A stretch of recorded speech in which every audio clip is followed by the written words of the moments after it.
Let me get my food, y'all. Give me a second.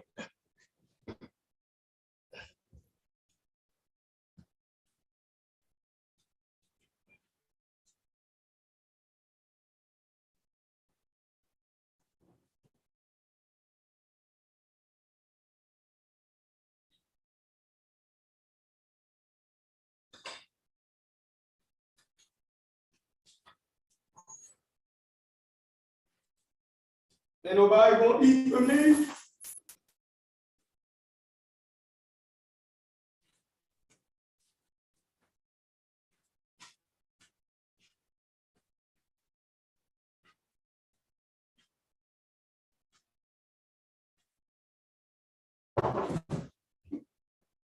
That's how y'all carry it?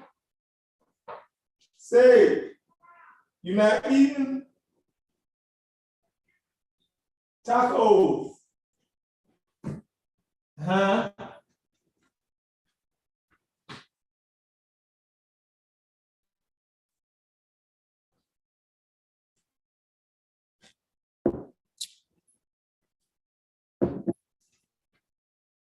Where are the shells? The shells right there. I think.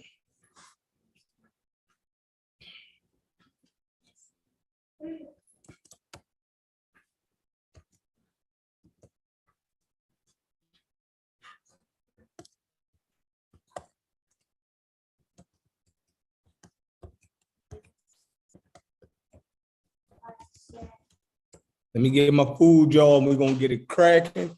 Everybody speak to each other. Come on in here. Y'all know what it is.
All right, I'm back. I'm back. What's popping? What's popping? I'm sorry, y'all. I'm sorry. I definitely ain't ordered no Big Macs. It's Taco Tuesday. You feel me? So I don't like hard shell tacos. I like the burrito, the soft tortilla joints. You did. So that's where I'm at with mine.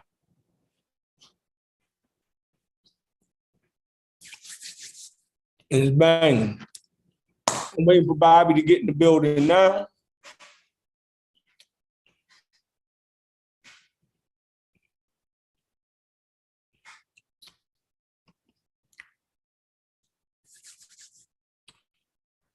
And we're gonna get it Bobby.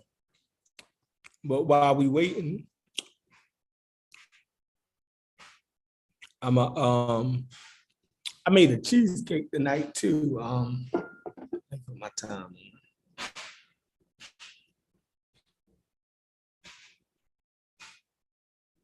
Time on my bag.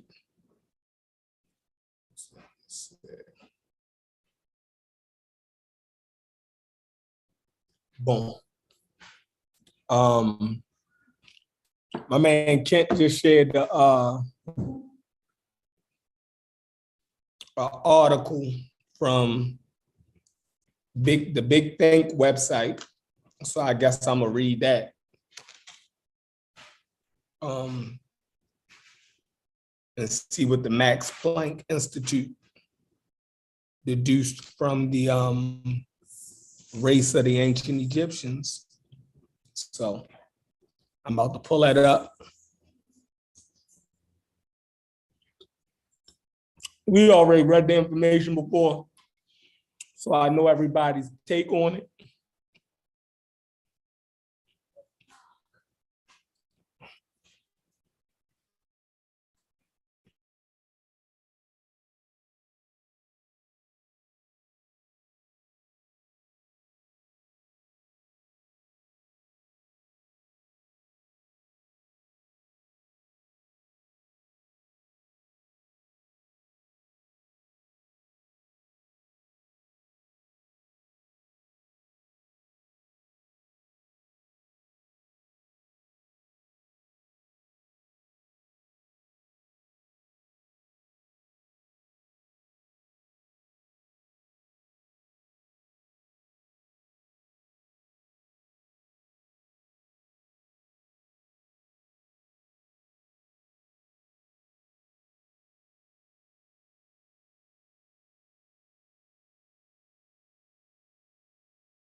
I'm gonna read this article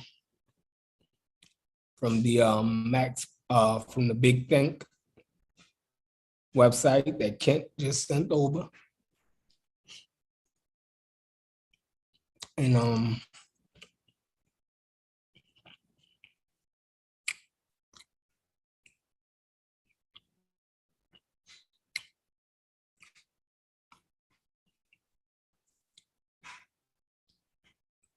most of this information we already went over.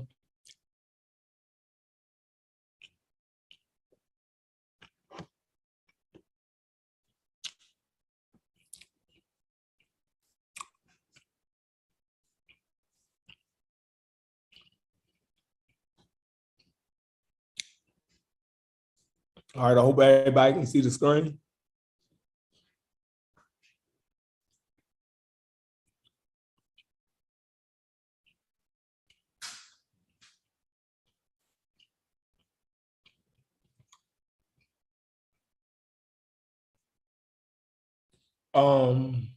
Big Think is an awesome YouTube channel. Y'all need to subscribe to it.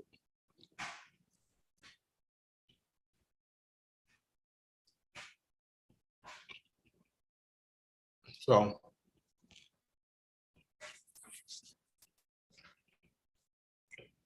let's get into it. Black or white?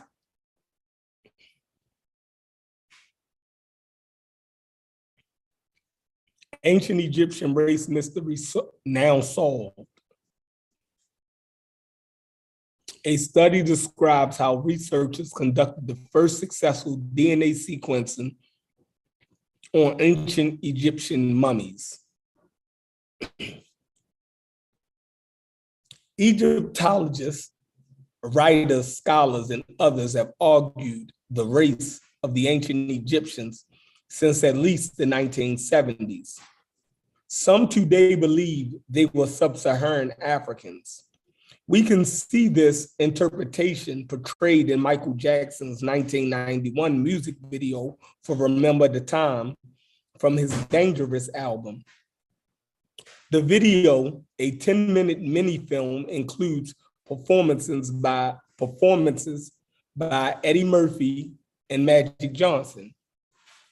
Reactionaries, meanwhile, say that there's never been any significant Black civilizations, and utter falsehood. Of course, there were several, in fact, highly advanced African empires and kingdoms throughout history. Curiously, some extreme right groups have even used blood group data to proclaim a Nordic origin of King Tutankhamun's and his brethren.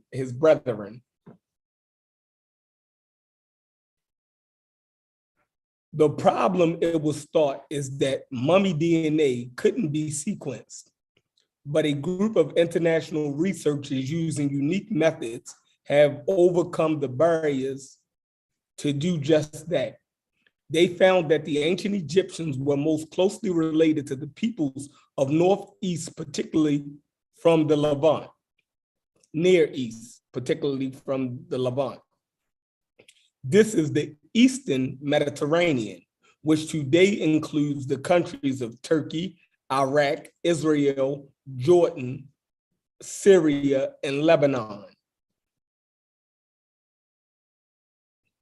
The mummies used were from the New Kingdom in a later period, a period later than the Middle Kingdom, when Egypt was under Roman rule. So that's 3 periods, if y'all pick that up. And then they're gonna explain the 3 periods, because I know we thought, that it was just from one particular period, but they took DNA and they sequenced it from 3 mummies out of 90 mummies, right? And it ranged from 1300 down to like 1300 BC to 30 CE, right?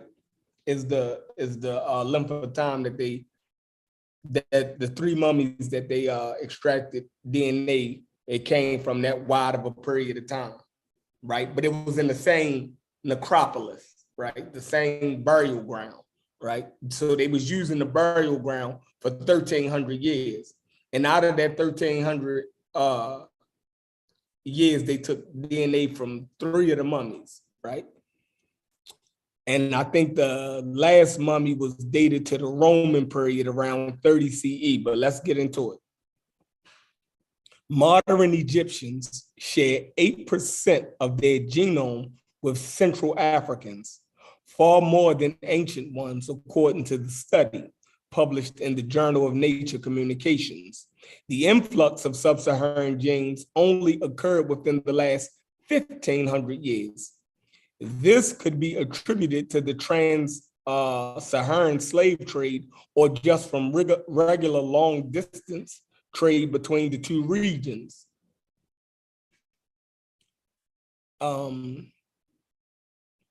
Improved mobility on the Nile during this period increased trade with the interior, researchers claim. So we got into an argument a while back when we read the article, and it said that the influx of the sub-Saharan DNA into the modern Egyptian population only came around in the last 1,500 years, like since the Arab conquest of Egypt, right? And since they said that it could have been because of the trans-Saharan slave trade, people took exception to that, right? But it cleared it up even further in this article, where it says that this could be attributed to the trans-Saharan slave trade, right?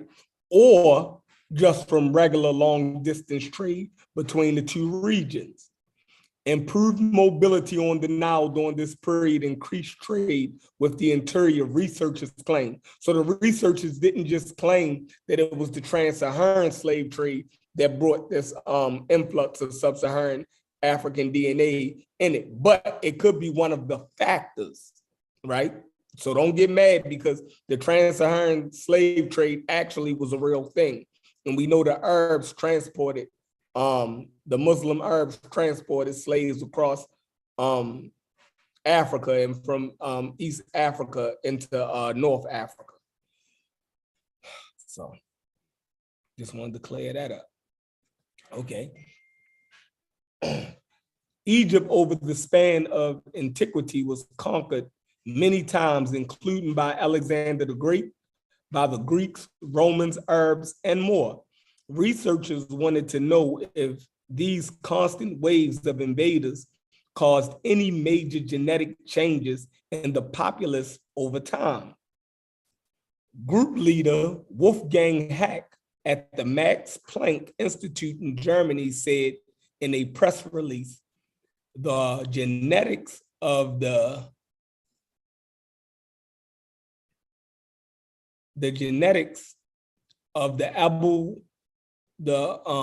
Abu Sir el Malik community did not undergo any major shifts during the 1300-year time span we studied. Like I said, they studied the 3 mummies that they took DNA from, spanned a 1300-year period. All right. All right, so it says the genetics of the Abu el Malik community did not undergo any major shifts during the 1300-year time span we studied, suggesting that the population remained genetically relatively unaffected by foreign conquest and rule.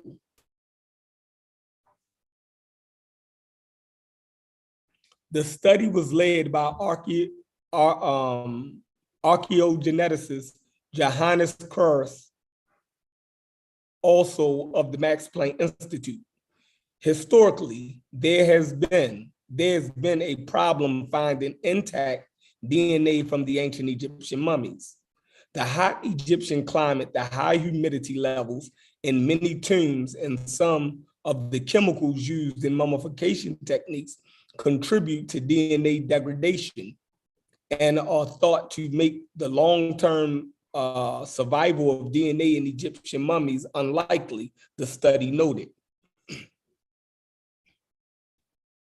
It also thought that even if genetic material were recovered, it may not be reliable.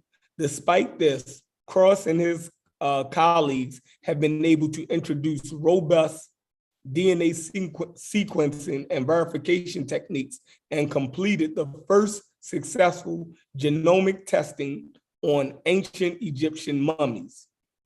Each came from Abu el Malik, an archaeological site situated along the Nile, 70 miles south of Cairo.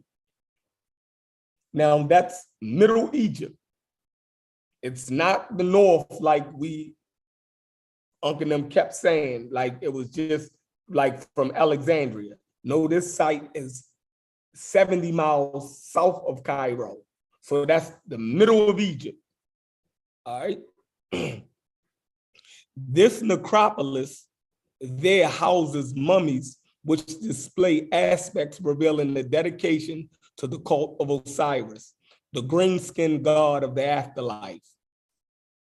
First, the mitochondrial genomes from 90 of the mummies were taken.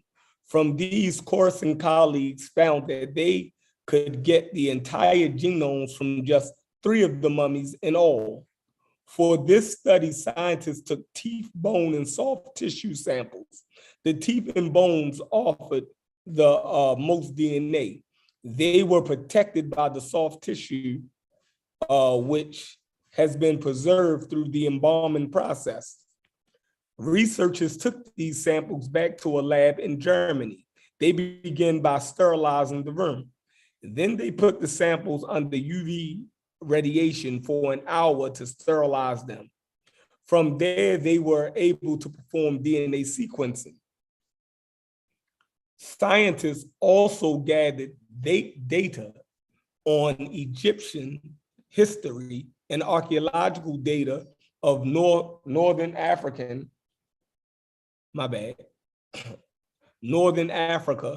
to give their discoveries some context.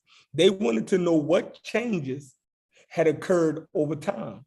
To find out, they compared the mummies' genomes to that of 100 Egyptians and 125 Ethiopians. For 1,300 years, we see complete genetic continuity. For 1,300 years, we see complete genetic continuity, right?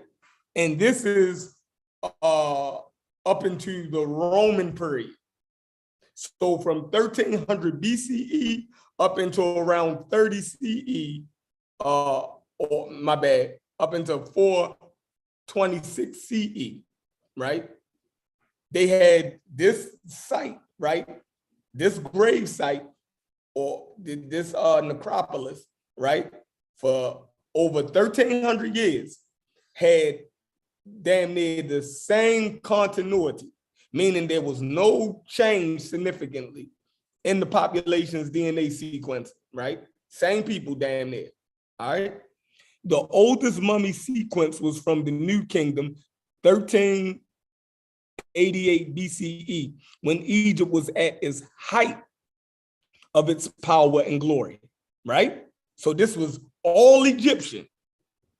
At 1388 BCE, right? This was Egypt at its height. It say Egypt was at its height. This was before being conquered by other people.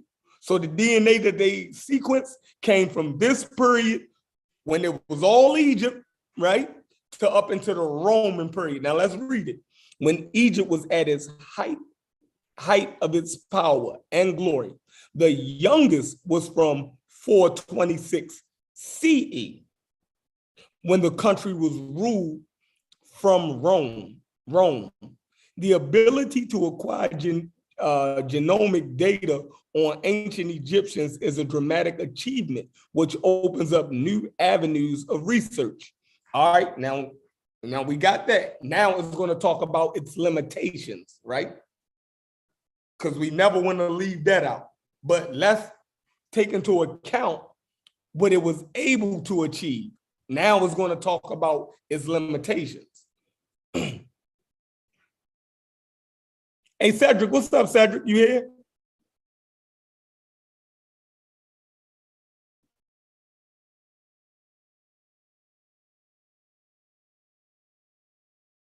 I thought I let Cedric in.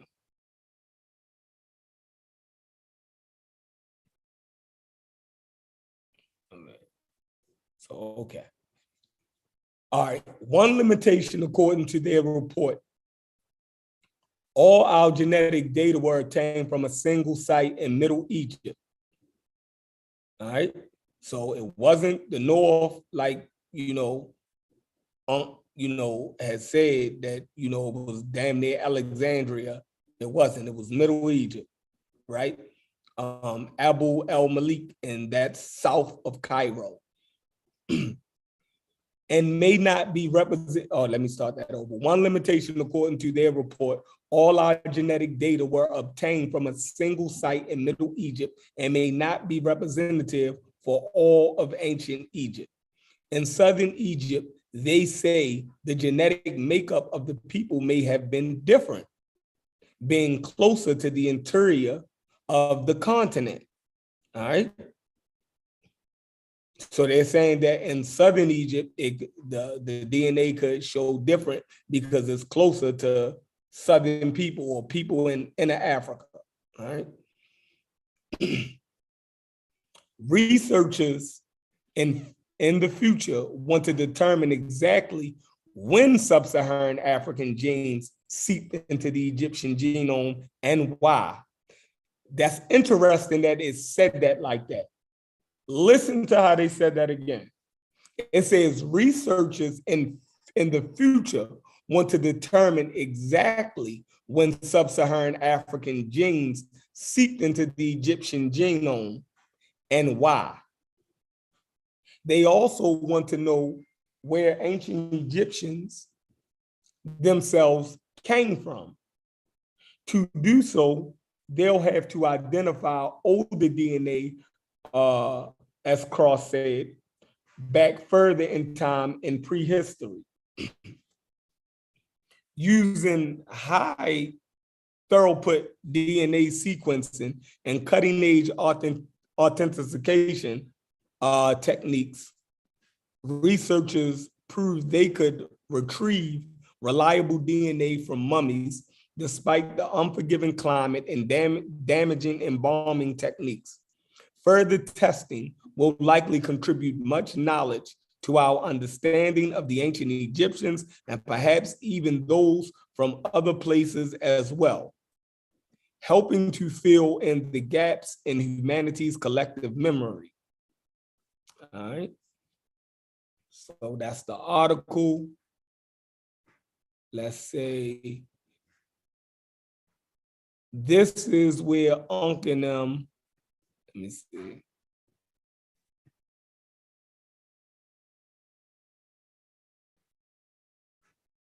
What I highlighted right there, that's where Ankh and them, that's where they want to focus at, right there, on the limitations. And not all of this other shit, right? Not on what they found, right? That's starting to clear the picture up, right? They just want to focus on the blind spot that they have, right? That the researchers have. They want to focus on the blind spot, not on the things that they could actually see and glean from the DNA testing, right? And the story that it's beginning to tell.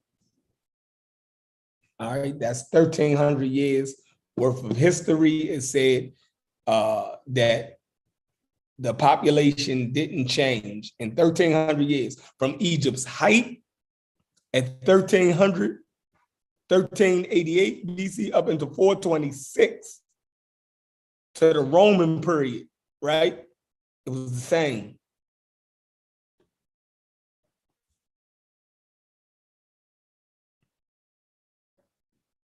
Cedric, I thought you came in here. Let's see what. Okay, here go Bobby Banger. Here go Bobby Banger.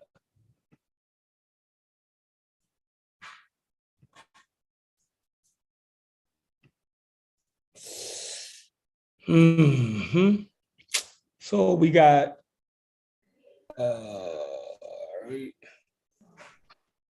I'm about to throw the yeah, I'm letting people in Ngozi.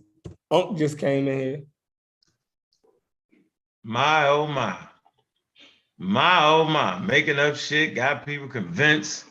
Man, ain't no fun when the rabbit got the gun. What's hey, going on? Hold on. You see the title? I don't know why you did me like that, yo. I don't know why you put that nigga. Yeah, that dude is a buffoon, yo. You know what I'm saying? Yeah, he's a wild ass coon from the moon that came to Earth too damn soon. That's for sure. But I'm gonna give him his little 400 views. Put my name in the title, Chief X. We all know you done, yo. You ain't answered no questions after that beat down. And then one thing I do like about Chief X, yo, he will mimic everything you say, right? As if he the one. They did it because of Chief X, man. Chief X, Gozy, we had this argument 10 years ago. This is the conversation, elevated style. So let me get you out of here real quick, bro. So I heard what you were saying. You focused on the 1300 years. You did that, right? You focused on Middle Egypt, which is still Northern Egypt. You know that. And I just want to bring this in. And since you reading them up, right? I can't read them to death. So I'm going to do this. This is going to take me, I promise you, I'm going to get them out of here in 3 minutes. And we can hit the clock. I'm not going to read the whole thing. I'm going to show you how we do it in science, right? So there's a counter to the counter in science, right? And this is how the conversations are held. This is what we do. So we'll just get them right out of here with this. Let me see if I can lock right on here, right here. And I'm before you go, man, can you state your argument before you start, man? No, I'm not, Thunder. I ain't listening to you at all. I'm not listening to you at all.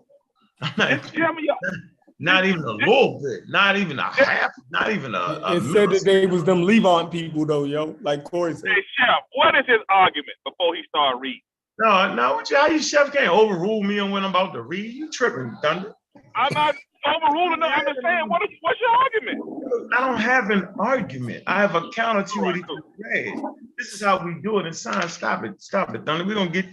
Hold on, you got a counter. Hold on, let me ask you. You got a counter to my Yes, right now. Hold on, not to. So you disagree with the Max Planck Institute, or you disagree? I'm disagreeing. That's all I'm saying. Like, what are you doing? I am disagreeing with the characterization of the article, and I'm going to show you by me, right? The characterization by me, right? Yeah, the way not the article. The article too, the way they did it. Because why? Let's just do this. Let's just stop it. Let's stop it. Let's show you how you do it, yo. What God that ain't my article again. Kent sent that, so I read it online. Bobby banging this bitch. Y'all know what it is, man. Y'all gonna know what the hell I'm talking about when I get it like that, man. Let's get on with that, man. Shout out to the people in the chat, man. We enjoy this situation right here, man. We definitely appreciate. Yo, somebody got mute. Let's find out. Gozy, mute yourself. Johnson, Gozy. Somebody, I'm muted. That's not me. I'm muted, bro. Oh, that's Thunder. Thunder, you eating chicken scraps. Just knock it off on purpose. Barbecue. You barbecue chicken right now. That is not me, man. I'm muted. No, that's Glarkin. Come on, Glarkin, before you get kicked Dawkin. Glarkin, knock it off before you get kicked Dolphin. All right, come on. So yeah, he was reading from the ancient Egyptian mummy. Genome suggests an increase of sub-Saharan African ancestry in post-Roman period, right? So y'all gotta probably excuse me a little bit because I didn't actually get to read over it like I like to, and then my reading will be crystal clear. So I might be a little choppy. Yes. Yeah, I'm gonna come on. I got you. I'm gonna get them out of here quick. Okay, so we want to deal with John Phillips, Gordine, and Samantha Kiata. Okay, and John Lou, Gordine, and Alien and Anselm. Okay, now this is what we want to do. This is ancient Egyptian genome for the northern Egypt. Further discussion. See, we need to have this further discussion, right? We just can't let y'all keep throwing that around like that's the gospel of Jesus to Christ, right? And so the people are going to learn something tonight. And this is how we fight science. So let's get on with the get on, right? Let's see. We heard some points made here. Introduction, ladies and gentlemen. This is Scott. How you say this? Scott Nubian. How do you say that name, Chef? I have no idea. Thunder. I think it's. Let's see. How would you pronounce that? Genomes. Oh, hell no. Yeah, that's good. I don't know. Skalumu. Shukanum. One of y'all niggas. Shukanum. Shukanum. Schumann. Yeah, I wasn't supposed to get that in. Schumann. It's Schumann, like Schumann. This is Sherman? Oh, hell no. We don't even want to use them. All right, okay. Watch this. Now watch me get down, yo. Start off a little rocky. Let's get into it. So here we go. Here's the introduction, right? And we're dealing with that article the Sheriff just read, and then a discussion and a fight gonna break out after I read what I read, because he already read what he read. A lot of mischaracterizations going on, right? And we're gonna see the points he actually left out. That's why it's important to read the counter, right? Very important, right? And then we'll get the full-blown picture. So it says, Schumann seemingly suggests, that's the guy that wrote that article on him, seemingly suggests, based largely on the results of an ancient DNA study, watch this, of later period remains from, let me miss my head, from later period remains from Northern Egypt. So it was actually Northern Egypt. He tried to hit y'all with the Middle Egypt word like it would confuse everybody, but it's actually from Northern Egypt. Watch this, right? We need to know the difference between upper and the lower. That's essential in this conversation. I'm gonna say it real easy and slow. A person in the Delta, right? It wasn't the Delta. No, I know, bro. I'm making it. Damn, ain't nobody cutting in on you though. Because wasn't nobody here. If you was here, you would have been cutting in on me. But go No, ahead. I would not. No, I listened until you finished. I ain't mess with you. I let you get out because I knew I had you in my crosshairs. All right. So no, the article is not talking about the Delta. You gotta mute yourself out, Chef. Come on, yo. You got fair shake. Let me get mine. Come on, yo. So I'm saying a person in the Delta is gonna look different than a person in Upper Egypt. All right. So watch this. I said look different. Later period remains from Northern Egypt, right? Chef said it was the Middle Nile. I tried to fake y'all out. I didn't say the Middle Nile. I didn't say the Middle Nile. You said Middle Egypt. You said Middle Egypt like it wasn't North. That's what the article said. I know, but the way you enhanced it made us think it was something a little different really what it was. Come on, dog. You're gonna do me the whole night. Delta. You're gonna do me the whole night. I can wait to do this because you know you sitting man, you duck. No, you kept saying it was the Delta. You ducked me. I didn't say it was a Delta. I talked about the person. No, I didn't. I said a person. Go ahead. You just claimed it. You just used the Delta again. No, I didn't. I said that a person in the Delta, never saying that this was talking about the Delta. Obviously not. It's Middle Egypt. It's not the Delta. So we got you. You trying to throw me off my A game because you know you can. I said Middle Egypt. You can smell it. I said Middle Egypt. I ain't say Middle Nile. I said Middle Egypt. Middle Egypt is still Middle Nile. Now you're retracting it, saying Middle Egypt. No, you said Middle Egypt, didn't you? Yes, I did.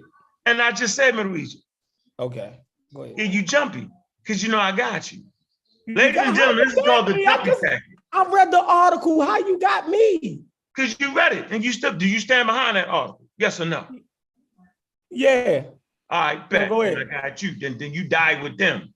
Now. So the article wrong. So the article wrong. Do you want to let me finish or what we gonna do? It don't matter. I'm patient. You can't get me tonight. I'm on my A game. I got you. What I'm gonna show is just reading one article is not gonna help these niggas, right? Because the experts are starting to weigh in that. Okay, qualified experts, not the crazy ass chief X nigga from goddamn Wikipedia. This nigga was born inside of Wikipedia, some shit like that. Not them guys. No. So let's move forward here. The later period remains from Northern Egypt, like Northern Egypt, that the ancient Egyptians, they're using AE for that, as an entity came from Asia. It say the Near East, right? Or NE, right? Yeah, that's what them niggas been trying to say, yo. That's what Chief X been riding on. We heard him say it. We heard Cosmic Corey say that. Yeah, we heard them niggas, but watch me get down. It says, and that modern Egyptians received additional sub-Saharan African SSA admixtures in recent times after the latest period of the Pharaonic era due to trans-Saharan slave trade and Islamic expansion. Yeah, they said that. Let me move it up a little bit. I'm flowing. In spite of the implied, oh my God, generalization about origins, the authors do offer a caveat. Y'all heard what the caveat was, that their findings may have been different and samples had been used from Southern Egypt. Let me read this again for clarity. In spite of the implied generalizations about the origins, the authors do offer a caveat that their findings may have been different if samples had been used from southern Egypt. And this is a significant admission, right? Their conclusion deserves further discussion from multiple perspectives, which cannot be fully developed due to space limitations. Yeah, okay. Can't get them all away, but we're gonna touch on them. We're gonna show our case here. There are alternative interpretations. Oh, is it? So we done had brothers and sisters read that shit like Chief X and Double X don't read nothing but the one source. He never read that shit, but he tried to use it, right? We didn't seen these niggas read this one source for a whole year and a fucking half and never thought that there could have been a goddamn alternative interpretation to the results, because this is called science. This is how we get down. This is how we get down. Now watch this. There are alternative explanations of the results, but which were not presented. Oh, really? Okay. As is traditionally done. So you mean they broke away from tradition in the scientific articles? Oh, they actually did. I'm gonna read this again. There are alternative interpretations of the results, but which were not presented as is traditionally done, with the exception of the admission that results from the southern Egyptians may have been different. Alternative interpretations involve three major considerations. Let's see what it is. Sampling and methodology. Woo-hoo-wee. Histography. Woo-hoo-wee. And the definitions as they relate to populations, origins, and evolution. Oh man, okay. Let's get into the sampling and methodological strategy. The sample can be questioned as to their representativeness of Egypt in terms of size, spatial, temporal, and social cultural aspects. We ain't even know that till we just read that. All of the samples are from northern half of Egypt, from one nome, which is 2.4%, 142 of ancient nomes. Ancient Egyptian culture originated southern Upper Egypt. Yeah, we know that. We've been saying that, but you'll hear niggas like T-Bex talk that motherfucking Mediterranean shit. Get that shit out of here. Nut. Yeah, nigga, come back with a scientific article to say what I'm saying. Right? And then that's the actual, the source right there. Y'all see the one, right? Of the ancient mummy genome suggested increase of sub-Saharan African ancestry in post-Roman period, right? The journal in Nature right there. But that, remember that when we was up here, see that one right there, right? That was the actual thing right there. Let you know we on that paper, right? Now let's keep rolling. So we rolling, we doing good right now. We doing good right now. It says the social cultural dynamics are not fully considered. I know they wasn't, right? Because we studies around here. It says the information on the origin and social status is incomplete or unknowable in fact. Wow. It say the mummies are clearly assumed to be representative of the local population based on an incomplete archaeological report. In spite of historical information provided about Northern Egypt's interaction with the Near East since pre-dynastic and the known settlement of Greeks and others in Northern Egypt in later periods, the timeline is not representative of the ancient Egyptian history. I'm gonna say this again, right? Because we was reading that shit like it really, really was. When I was trying to tell people, look, man, God killing this bitch, I got him. Put me in the game, Chief X. It says the timeline is not representative of the ancient Egyptians. 3,000 years of missing history. Man, I'm gonna say this again for y'all, man. See, when Chef read it, he talked about 1,300 years like it was slick, but the truth is, in reality, there's actually 3,000 years of missing history. AE, pre-dynastic, early dynastic, Old Kingdom, and Middle Kingdom. Man, this is important right here, ladies and gentlemen. Somebody should have told us that, but that's okay. We got this, because this shit getting real fun for me. Now, the sample cannot be convincingly said to represent true breeding populations or those that truly integrate historical information. Yeah, you can't just dive with DNA, right? I told y'all this thing we doing right here has to be interdisciplinary, right? Where we know we got to do the interdisciplinary from, because she got the Theophile Banger, okay? Walter Rodney's at the Cairo Symposium. Although they did not win, what they did was they brought that interdisciplinary study. Now watch this. The authors use Bayesian, well, I don't know what it is,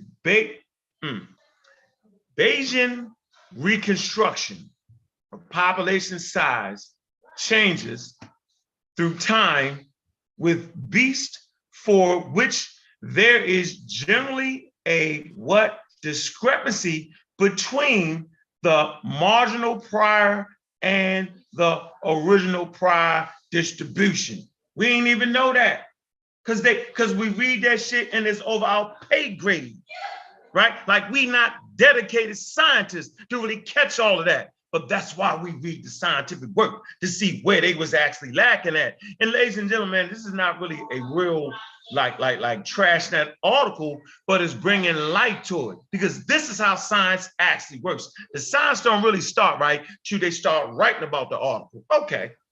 It say the available information on the comparison between original and marginal priors and on prior and posterior distribution does not take into account possible population substructure. Oh yeah, they missed that. They're gonna miss the substructure. Yeah, I know.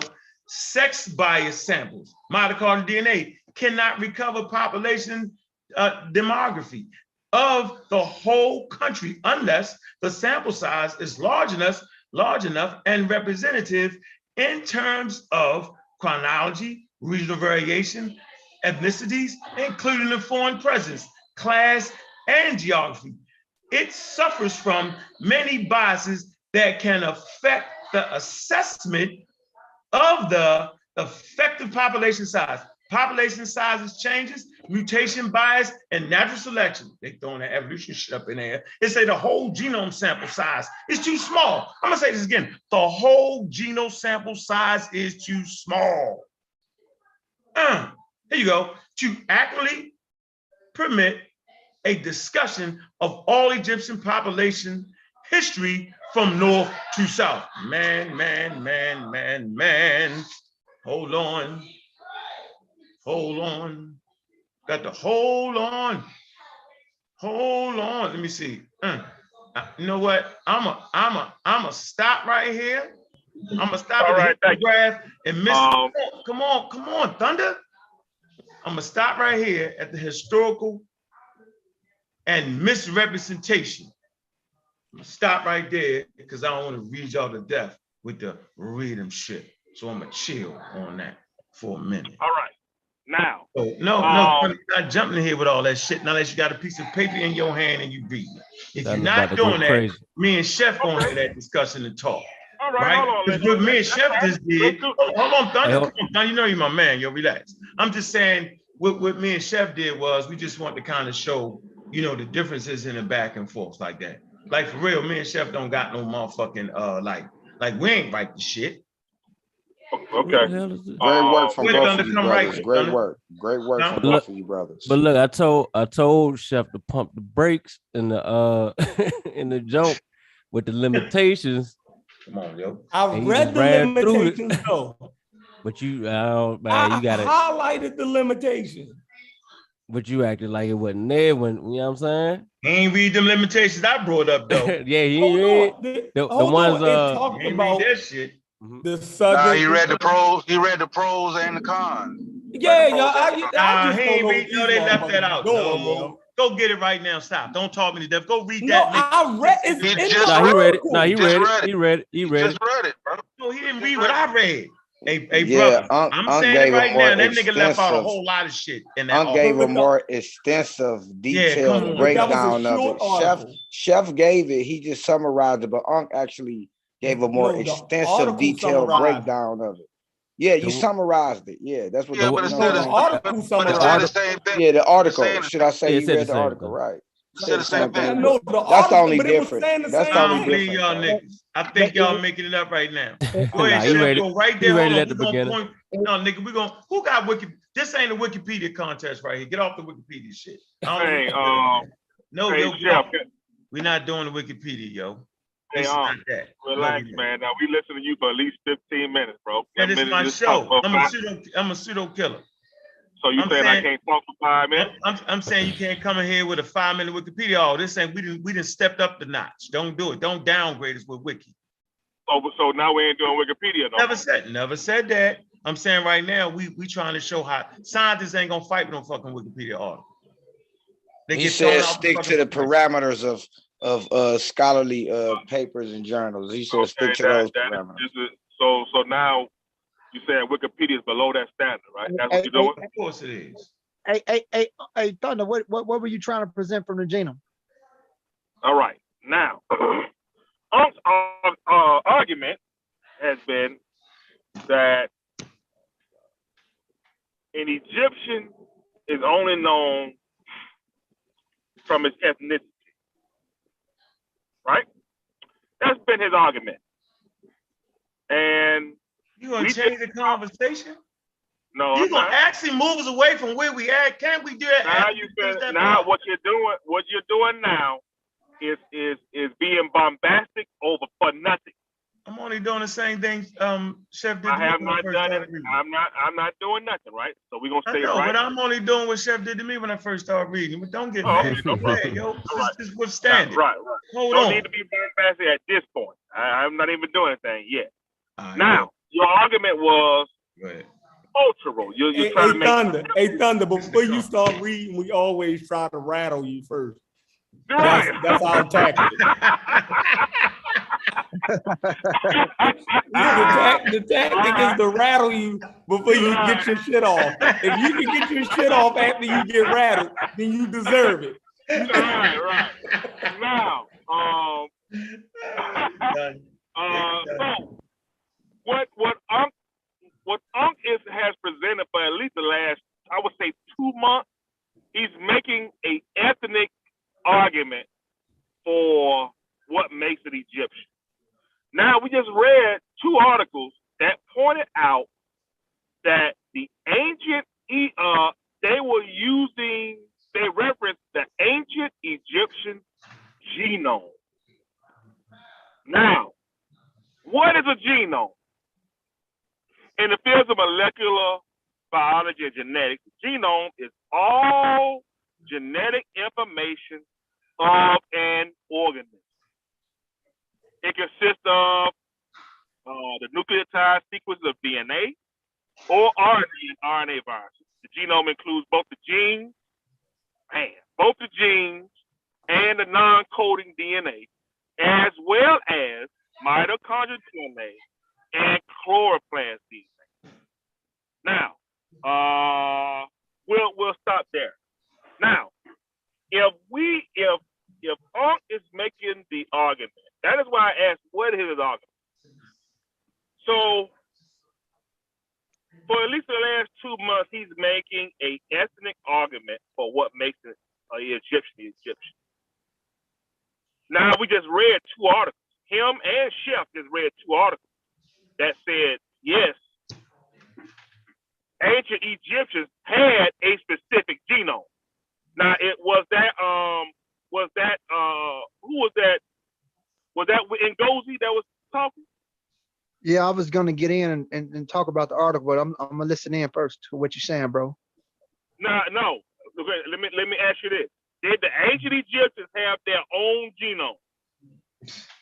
Okay, the genome that was matched up according to the articles, it only stretches from 1300 BC to 426 AD. Okay, fine. I ain't even tripping on that. Let's just say 13 to 400, right? Fine.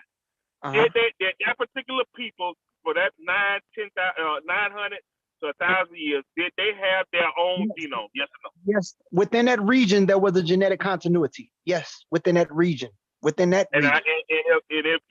if I recall, Sheffrin did read a specific part of that article that said genetic continuity. Am I right, Chef?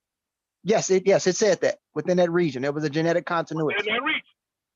Okay. Yes. Now I'm a bow out. That's all I needed for the night. And go ahead. Okay. That's all I needed right now. I wanted to add on. Let me just say this. So within that region, there was a genetic continuity. Now remember, there was only 90 mummies that they sequenced, and there was only, Shep also read, it was only the mitochondrial DNA. They only got the full sequence when they did the full sequence of nucleotides from only 3 of the mummies. Those 3 mummies only stretched from, I think 600 BC, those 3, because it was 3 males that they was able to sequence. That was the 3 reconstructions of the faces that they did. That was before the Roman period. And when they did the full genome, this is why y'all got to watch these articles and some of the narrative of how they say things. When they did the full so on the first 90 set of mummies from 1300 BC or 1322 BC, all of the mitochondrial DNA was Eurasian, but they kind of denounced AL3 from being African, because one of the mummies' heads was mitochondrial DNA AL3, that's African.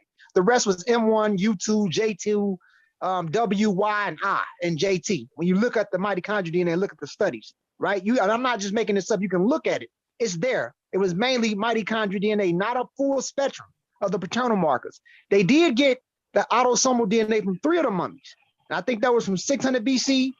And when they did that, 2 was J, 1 was E, and the mitochondrial DNA was consistent with the mitochondrial DNA over there. But what they don't talk about is within the autosomal DNA, the nuclear DNA that they got autosomally, they said that these men had 5 to 15% sub-Saharan African DNA. This is before the Roman period. And they said it increased by 8% in the modern population. So basically, the modern Egyptians are mainly consistently the same, but there's an 8% African increase in them.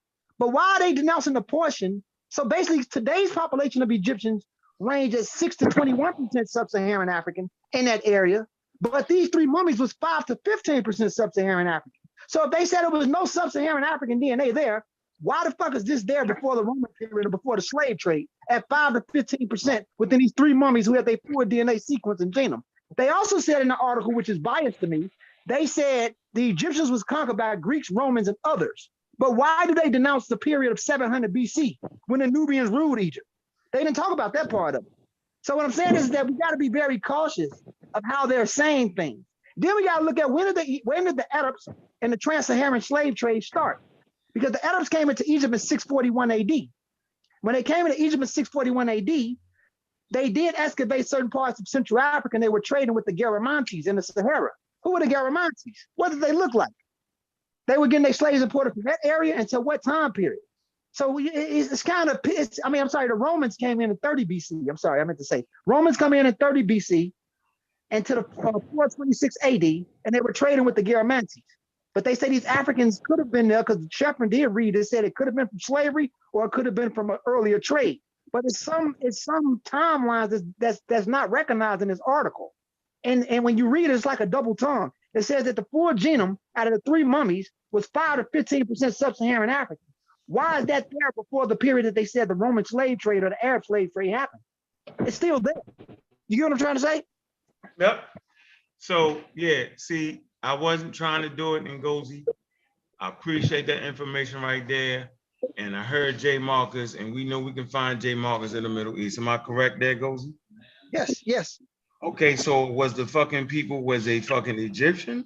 Was they fucking Middle Eastern? You know, was they Hebrew? Was they Muslim? You get my point, right? Absolutely.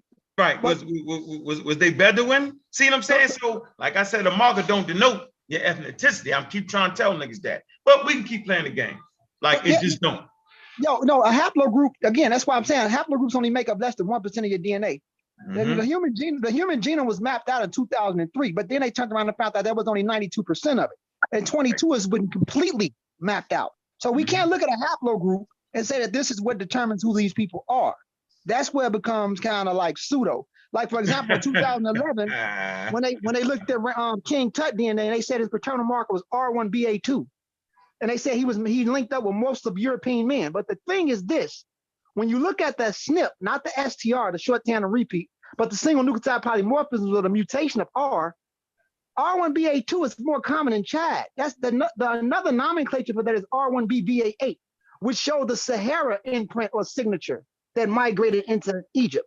They said R1BA2. If you guys look up haplogroup R1BA2, that's R1BVA8 that's found in Chad. Yes, the earlier basal branch of R1BVA8 came from Southern Europe, but it back migrated into Africa as early as 6,500 years ago through Gibraltar. So what I'm saying is that haplogroups is not a determining factor to say what these people are. And then when they did sequence most of the DNA up there, it was only mitochondrial DNA. And we gotta look at all the time period. When did the Hyksos come into Egypt? Not saying that they were Hyksos, but what I'm saying is that Hyksos came into Egypt in the 12th dynasty. They took over in the 15th dynasty. They got kicked out in the 18th dynasty. In that Abusir area, there's a book that talks about that Abusir area was a grave site for Hyksos when they came in. People don't even know about that phase. So it's a lot of stuff that's gapped out in the timeline and chronology of what they're saying or what they're presenting. That's why you got to be cautious of how, I'm not saying the methodology that they use, the sequence of DNA is wrong, but what I question is the narrative and the way the information is being presented. It's trying to present it like if a nigga's up there, you're a result of slavery. But I do acknowledge and recognize, I like what they said. They said, but this doesn't make up for the whole region. Right. If they go further south, it would have been different. You know what I'm saying? Yeah, that's what I was trying to tell Chef. Like it seems like it's inconclusive, the way they do the article. Like it don't seem like they really, like the title of the article is, to me, is pretty much clickbait, because they say that the race has been solved. It's gotta be though. Yeah, it's clickbait. You know what I mean? They got to do it that way though, so people read it though. I get that. Like right. I understand that. Like right. That's really annoying. So here, since Thunder do his foolery into the ring like he always does. That's my man though. I fucks with Thunder though. Matter of fact, Thunder does a great job of just being the op. All subjects he's the op. Sometimes he'll be on my side, but most time he the op. Ain't that how the youngins say that's the ops? Okay, so historical misrepresentation. I said I didn't want to do it, but Thunder forced me into it. So the authors do not consider explanations based on historical narratives. We talking about the guys wrote that article. Although they present historical information, NE input and AE could also be, so that's Near Eastern input, and ancient Egyptian could also be explained by old, mercantile relationships with Lower Egypt. Oh man. And that's the north, right? Complex, huh? And Lower Egypt is the North Egypt, right? That's right. Okay. 4,000 BC. Now watch this. Gozi mentioned this. Egyptianized Asiatic rulers and migrants. AE Hyksos, 1,650. This is what Ngozi is talking about. Near Eastern prisoners of war from Thutmose III military campaign. Near Eastern 1,490 BC from diplomatic marriages. I am Hotep III, Mauritanian princesses in Gilapa, 1,380. Man, they left all that out, right? Watch this. The authors completely dissed the results of PCR methods used on AE remains as a Hibbett state. PCR-based methods were used successfully on mummified Egyptian cats, crocodiles, without creating extensive debate. Results that are likely reliable are from studies that analyze, watch this, Gozi talked about this, short tandem repeats. Whenever you hear Gozi say SNPs, he's talking about the short tandem repeats from a model royal mummies, 1,300 BCE, of Ramses III, 1,400 BC. Ramses III and the what? And the Y. Hold on. This is the good part. And the Y chromosomes. The gap. That's right. The Y chromosome, watch this. Y chromosome haplogroup E1B1A and old African lineage. We got the source for that. Watch this. Now, our analysis of SNPs, okay, from Amana and Ramesside royal mummies, from popular affiliator, right? One, based on the same published data, indicate a 41.7% to 93.9% probability of sub-Saharan African affinities. Man, most of the individuals had a greater probability and affinity with sub-Saharan Africa, which is not the only way to be African. A point worth representing. Wait a minute, man. For the last year and a fucking half, nobody brought this to our attention. Let me keep going. There are more philosophical issues as well from which space does not permit a full discussion. You know what? I'm gonna stop right here. And every time niggas run their mouth, y'all gonna have to read this on the definition of African, right? That seemed to be good, but at this point, then they had a conclusion here, man. We're gonna grab this and put this in the chat, man. And I just want y'all to go ahead, because it's on the PDF, man. So I just want y'all to go study this, take your time, get your tea, get your coffee, get your beer, get your liquor, Bacardi, or smoke your bud, right? And just read this, man, and learn how they do it in science, man. So that's what I wanted to present tonight, man. And so, you know, I know most people ain't read that, and I don't expect most people to read that, but that's how we get down around here. So yeah, that's how I'm doing it. So anybody else want to jump in, man? Was it Clawson Jackson? Where you at? I said that it's Jackson. Glarkin. That's Clarkin. What's up, Sosa? No, we was going. What's going on, bro? Ain't much chilling, listening to the damn bill and shit. Chilling in the bill. Chilling, listening to the bill. Huh? Hey,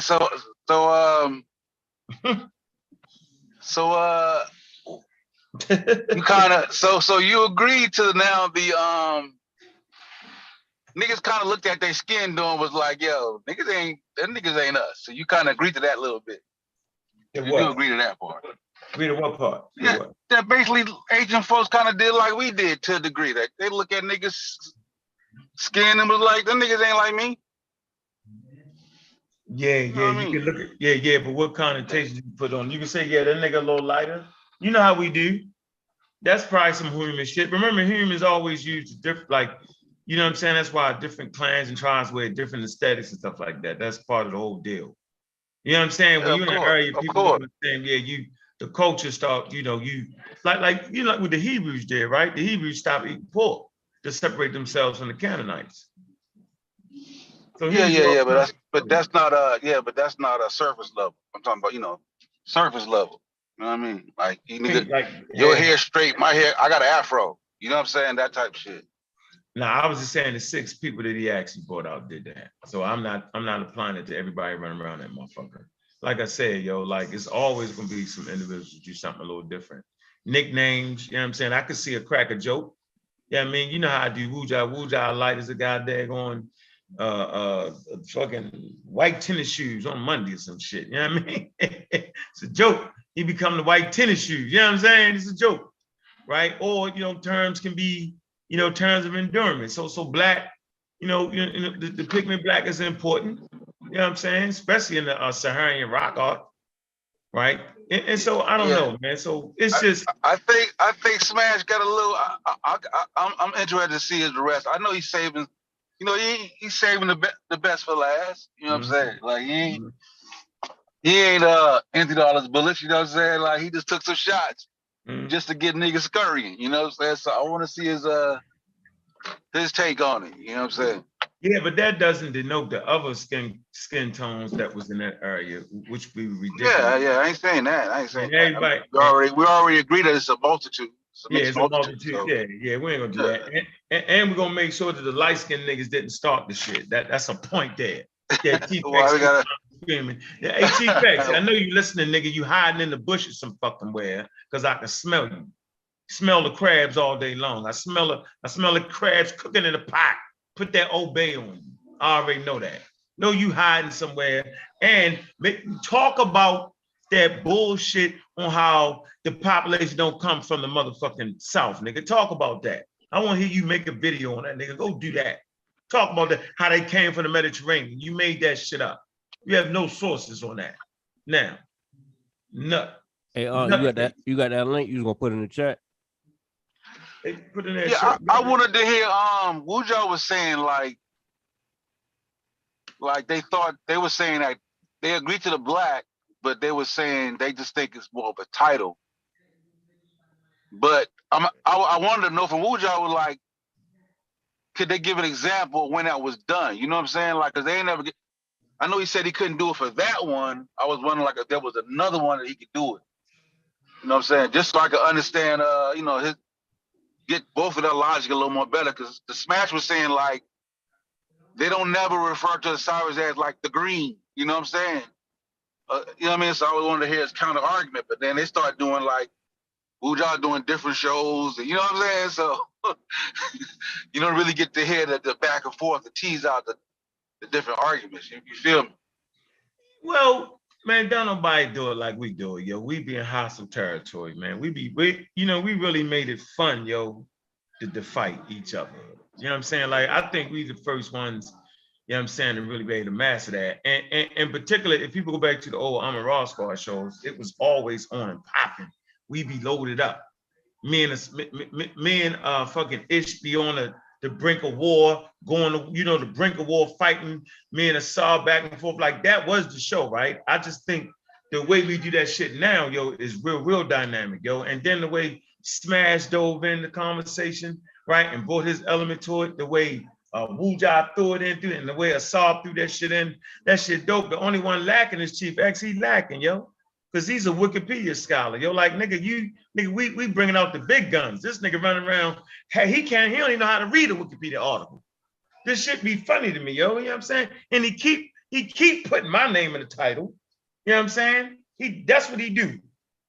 But I'm gonna go ahead and allow him to get 400 views. Nigga, yeah, put my name in there, yo. I'm gonna allow you to do that, right? Talking shit, talking about, is that the Magi? Eric, what's up with the Pseudo Killers? Peace, everybody on the panel. I'm just tapping in to be in the background. I ain't got nothing to say. Yeah, your man Chief X made a video starring you. Got a little brave there. I think he got a little brave there on that. He did. But anyway, man, we know what Chief X is, man. He a lame because he ain't answered that claim from the Brooklyn Museum yet. Ladies and gentlemen, I'm gonna say this again. The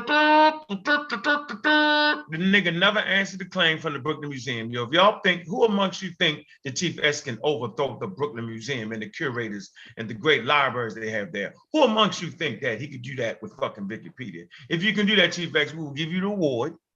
You know what I'm saying? We will definitely give you that award, yo. The Nobel Prize, you know what I'm saying, of literature, my nigga, if you could do that. Now, you ain't gonna do it. So unless he come back, right, with a curated museum from somewhere. It can be in Scotland, fucking England, Upper Marlborough, New York, anywhere, right? With material from museum, defeating what I've read, and I'm gonna have to do that again, right? Then everybody tell that nigga to shut the hell up. Tell him, hey, Doug, stop running around. Go get that. The way me and Chef just read 2 articles, it's like that. Now, you might not agree with everything in my article, everything in Chef's article, but at least you got something to measure it against. At least there's an equal balance in that conversation right there, right? So it doesn't make my article right, but it doesn't make that article right. And that's really how the conversation is supposed to go. The way Smash been doing it, the way Wu been doing it, they throw the sources and they had a conversation about that. Right now, the pseudo killer, we like to split that shit in half. We like to do shit like this, right? You know what I mean? And then we just like to talk that talk. Yo, what you got on top of your head? Yo, where you can direct me to? Baba, we like to do that too. Because all that's important. You ain't gonna be outside, not unless you mean I'll be outside quoting sources to niggas. I remember that shit. What page that shit on, yo? You know what I'm saying? I like doing that. But most people, you know what I'm saying, they give sources from where, you know what I'm saying, like they don't even get sources, they read something and they kind of talk about that shit. You know what I'm saying? And that's okay too. Right? We ain't running around the University of Maryland no motherfucking way, yo. So I'm gonna say you have to look at stuff from the perspective of what the ancient people wrote, right? Mm-hmm. And it was only a few literate groups around at the time. So that it might be limiting, but it also gives some context, right? So the Greeks and the Romans, they were literate. They seen the ancient Egyptians, and they seen the people south of the ancient Egyptians. And for some reason, they called the land south of Egypt, Ethiopia, right? So so by them saying that the region of the Ethiopians is south of Egypt, not saying that they didn't see a person that looks Ethiopian in Egypt, but it is more of a note that the base of their power, their kingdom, right, is south of Egypt. That's like, have anybody ever seen those sources before? Besides me. But you, probably you only want to sing the nigga. Right. Yeah, More than likely. You know what I'm saying?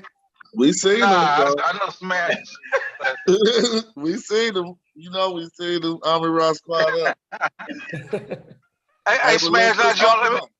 How you go? How you doing? Go ahead, answer that question first. Let me give Chef something to think about for a minute. Go into all of the accounts you got. You're gonna be dealing with primarily Strabo and Herodotus. They both took the time to let us know the relationship between the Egyptians and Nubians, and particularly, I think it was it Strabo, or who was the one who said no? And Diodorus Siculus. And Diodorus Siculus was the one who said that the Ethiopians were the parents to the Egyptians. So they did see them as different, but they said it seemed like there was a colony of Ethiopians that went out and founded their own stuff. So the same historians did say that too.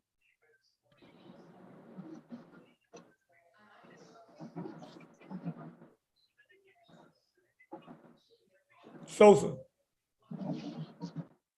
Go ahead. I'm driving through a little choppy area. Give me like a couple minutes.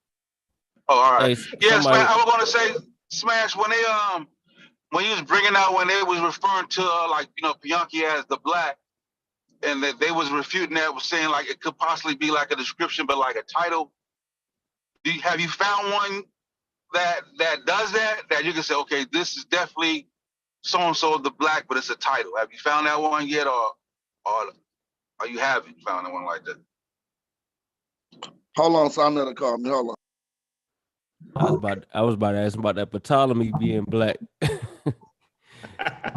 Oh man, we already know, goddamn. I'm trying to figure, because if Ptolemy black and then these niggas is black, hold up, what black mean down there? That shit don't something ain't right. Right. You gotta throw the word black up out of there, yo. Hey, and goes, you heard about that Ptolemy being black? No, I'm sure they were Greek. No, I'm saying they said they referred to him as black. So I was trying to figure out with that. Yeah, I think black in that sense represents something totally different. Because in Egypt, he was saying black in the Greek meant like some type of masculinity or some shit like that. Yeah, right. I forgot what it was. Virility and power. Yeah, and everything. Yes, I'm sorry. What'd you say, Sosa? I'm sorry. I was saying, like, remember how you was saying, like, in situations like Bianchi the black or so-and-so the black that you were sourcing. And remember Wuja was saying, like, it could possibly be like a description, but like not necessarily a description of a black man. Of characteristics. Yeah. Have you like found one or have you found other ones where they're saying so-and-so the black, but it's not a description of appearance, but it's like a title that you can. Yeah, we haven't found that one yet, and if we in lack of one of those, we just got to assume they talking about his appearance. So we went through all other instances. Oh, that's dope. That's right. We went through a gang of other nouns that had black. Just real quick, we went through a gang of other nouns that had black attached to them, like the black dog, the black cat, the black other things, and they was all used the same way. And so it's only us questioning when it comes down to a human. You know what I'm saying? Oh, okay, shit. That's even more crazy. All right, yeah. All right, I can see. So most of the scholars, when they get to the black, they just dead it at just the black, and they don't go no further. That's what you're saying. Some of them say the black man, but to avoid conversations like these, they'll leave it to us like we should know what they mean by the black because it's a descriptive on there. But some of them do go as far as to say the black man. All right, for sure. So when they call Ptolemy the black, then what that mean, Badger? But they didn't call Ptolemy the black. And if you notice, we found an attestation today that say in the Ptolemaic period they took Kim one attestation. They said they used Kim for white. So I'm assuming when I do that research, it's gonna lead back to that Ptolemaic instance. You feel me? But let's just be clear. He was a Greek, and what was it to be black to Greeks? It was to still be masculine or powerful or whatever. So he would have had to say Kim too. You feel me? Mm-hmm. Because in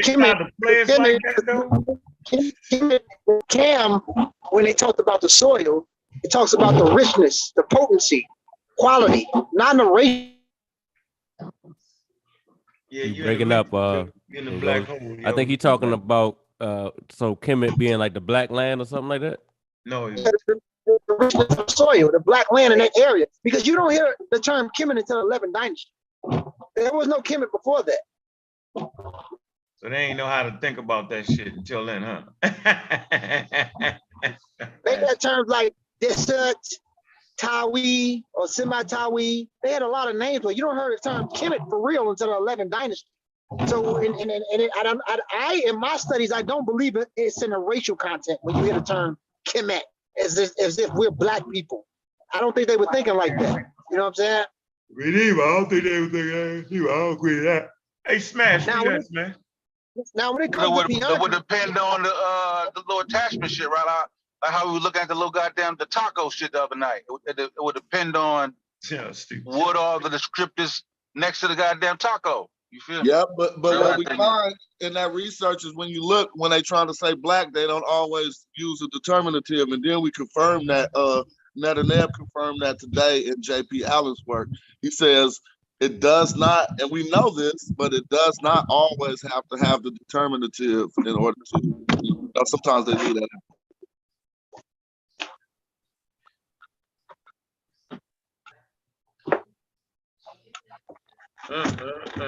Let me see. When it comes to like the can't hear you, buddy.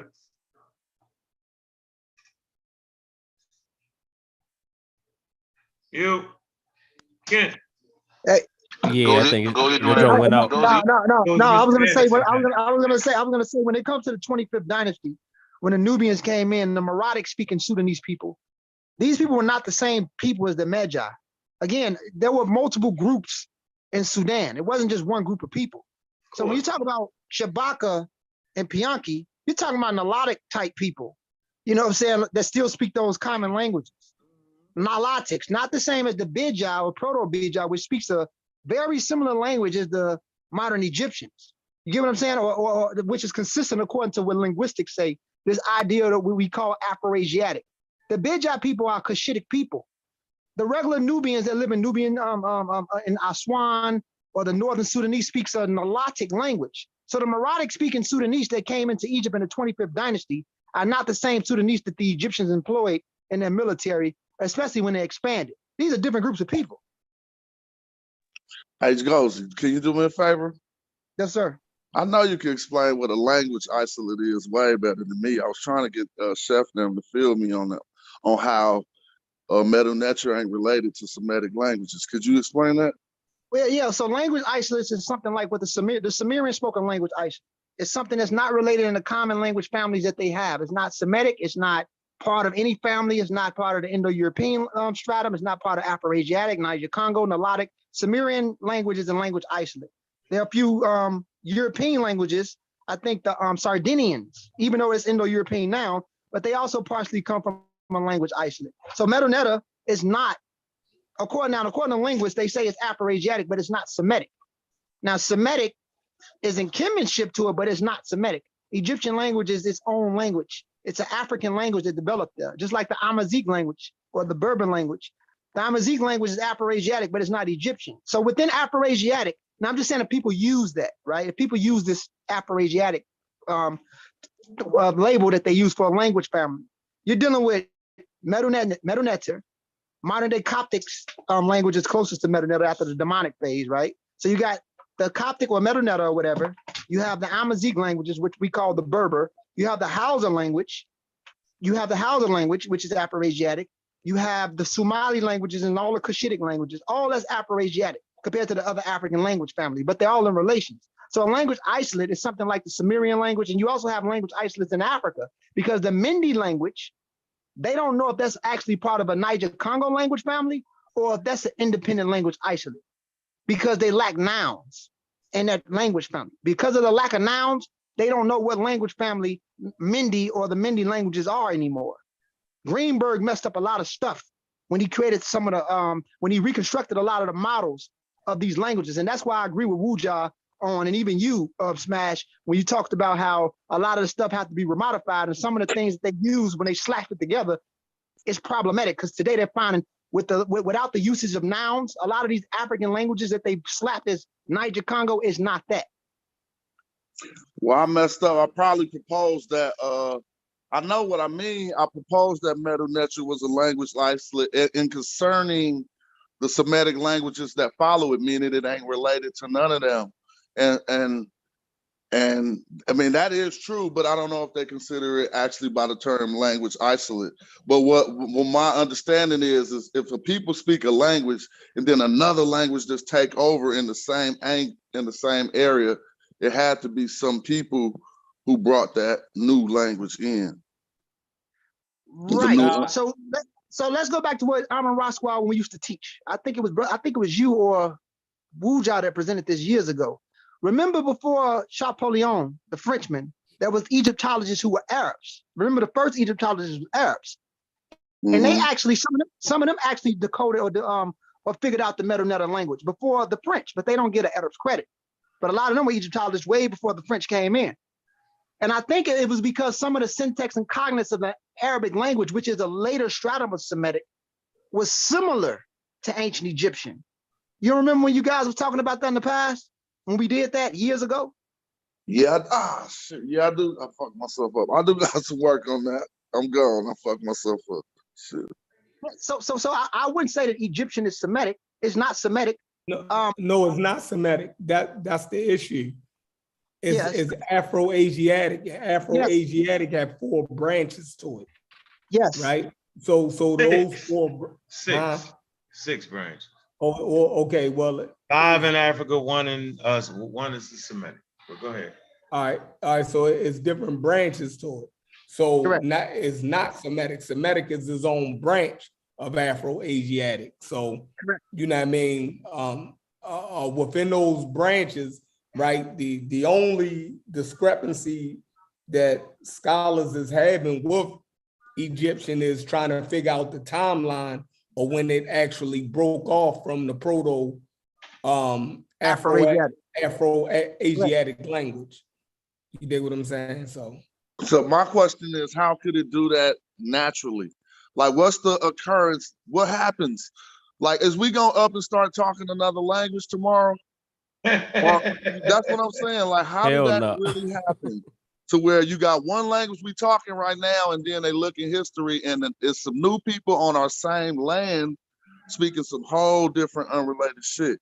That's all I'm trying to get us to probe. It happened in phases because I think, again, you guys presented this as well. Older Egyptian language was different than the later Egyptian language, and in the north and south, they spoke the dialects of Medu Neter differently. So when we go into like the proto phase of Egypt, we know about Gunter Dreyer, who talked about the writing side, but let's disregard the writing script.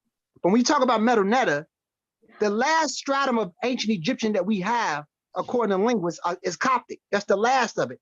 Arabic is something totally different. And even the Egyptian Arabic is not like Arabian Arabic.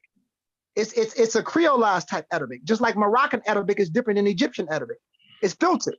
So it happened in phases through time. Egypt is very old. So they were constantly breeding or mingling with populations that was already similar to them in some areas, especially that close to the Levant and Arabian Peninsula. That's why it was easy for, you can see the timeline gap and the phase changes that happened so equipped because the people were already very similar based off the language family, if we base it off just the language family alone. like Unc just said, it's within Afroasiatic, it's 6 lanes to it. Semitic is in the Middle East, and most of the Afroasiatic language family, it's 5 in Africa, which shows proof that it probably developed in Africa anyway, if you follow Christopher Arrett and Roger Blinch. Check the screen. Can y'all see the screen? You got proposed early lands of Afroasiatic, Middle Nile, Khoisan, and Niger, Congo tradition. Y'all can see that, right? That's actually Christopher Arrett's work. So what you see is, you see 15,000 BCE. You look at the Red Sea, okay? And you look down there in Ethiopia. So we're looking at like the hill country, okay? That Afroasiatic language spread to where? To the Middle Nile, okay? So these people, you know, they brought grains with them. All right, they definitely brought grains with them because those grains allowed their population, not farming yet, right? But they brought these grains, cultivated these grains, right? Which allowed them to feed the population, allow these populations to get bigger. Obviously bigger than the population that was on the Nile that they came over and brought their language to. So I just want to kind of put that there, right there. So yeah, man, it's a great conversation, man. And we sourcing the fuck up around here. So I'm gonna tell you. We got Reggie. We got Reggie in the, I ain't even see you. What's up, Reg? I know you want to weigh in on it. Peace to you, brother Reggie. And I want to just say this real quick, if you guys don't mind. We got to be careful too with that article. And a lot of these people, these racists, is trying to use that article. The article clearly says Neolithic Europeans. Neolithic Europeans is totally different than modern Europeans. Yeah. But people don't pay attention to that. They say the ancient Egyptians in that area were close to Neolithic Europeans, not modern Europeans. Neolithic Europeans is different than modern Europeans. It's like Mesolithic Europeans is different than Neolithic Europeans. Or the late Pleistocene Europeans is different than Mesolithic Europeans, Neolithic Europeans, and modern Europeans. So we got to think about what layer of Europeans are they talking about, which ties to that Chalcolithic culture, which ties to those Anatolian farmers. And the closest population to the Anatolian farmers, and affinity, closest, not overall, is the Sardinian people. They're more closest to the ancient Turkish people than the modern population in Turkey. That's what people don't understand. You know, the basal Europeans? I'm sorry? Basal Europeans? Well, basal Europeans, Neolithic Europeans. The Mesolithic Europeans like Cheddar, like Cheddar Man. And I thought Cheddar Man's like a basal European. No, he was a Mesolithic European, but he was similar to those basal Eurasians, which is different than the later Eurasians. My fault, basal Eurasians. So we know the basal Eurasians. Remember, Garfield had the guy on his show that said, "Yo, he don't know what the fuck they look like or who they was." Remember, he said that. He said, "I know the guy." They split from North Africa. The Middle Stone Age North Africans that gave rise to the Nubian complexes is where the basal Eurasians split from. That's what's at base. So when you follow a phylogenetic tree like we all do, you're talking about CTM168 and mtDNA-L3, which mutated in the end within the Arabian and Levantine Peninsula. That's it. After that, you have the later stratum of the Eurasians. That's totally different than basal Eurasians. So when you look at Cheddar Man or Lebrana Man, most of the early Europeans were paternal markers CV20, mitochondrial DNA U5, U3, U4, and N. So this is what you're talking. These people are totally different than modern Europeans. So when you look at these the Egyptian DNA, you see the same Neolithic European component that's been there for a long time, which is totally different than modern Europeans. That's why you got to be cautious of what they're saying when you're reading the articles. These are not regular modern day Europeans or crackers that you see. That's right. What they're trying to make it. Yeah, he faked you out. Yes, a joke. So yeah, you also mentioned the Nubian Complex, right? This is like my favorite right here. We talked about this about 10 years ago. For all y'all that's not familiar with the early shows and this information right here. So where is the Nubian Complex, right? I hold this back, right? Because I already know and understand. It said the Nubian Complex is a regional distinct Middle Stone Age, MSA, technical complex. First, watch this, first reported from Northern Sudan, right? In the late 1860s. Archaeological sites belonging to the Nubian Complex. And let me show you real fast.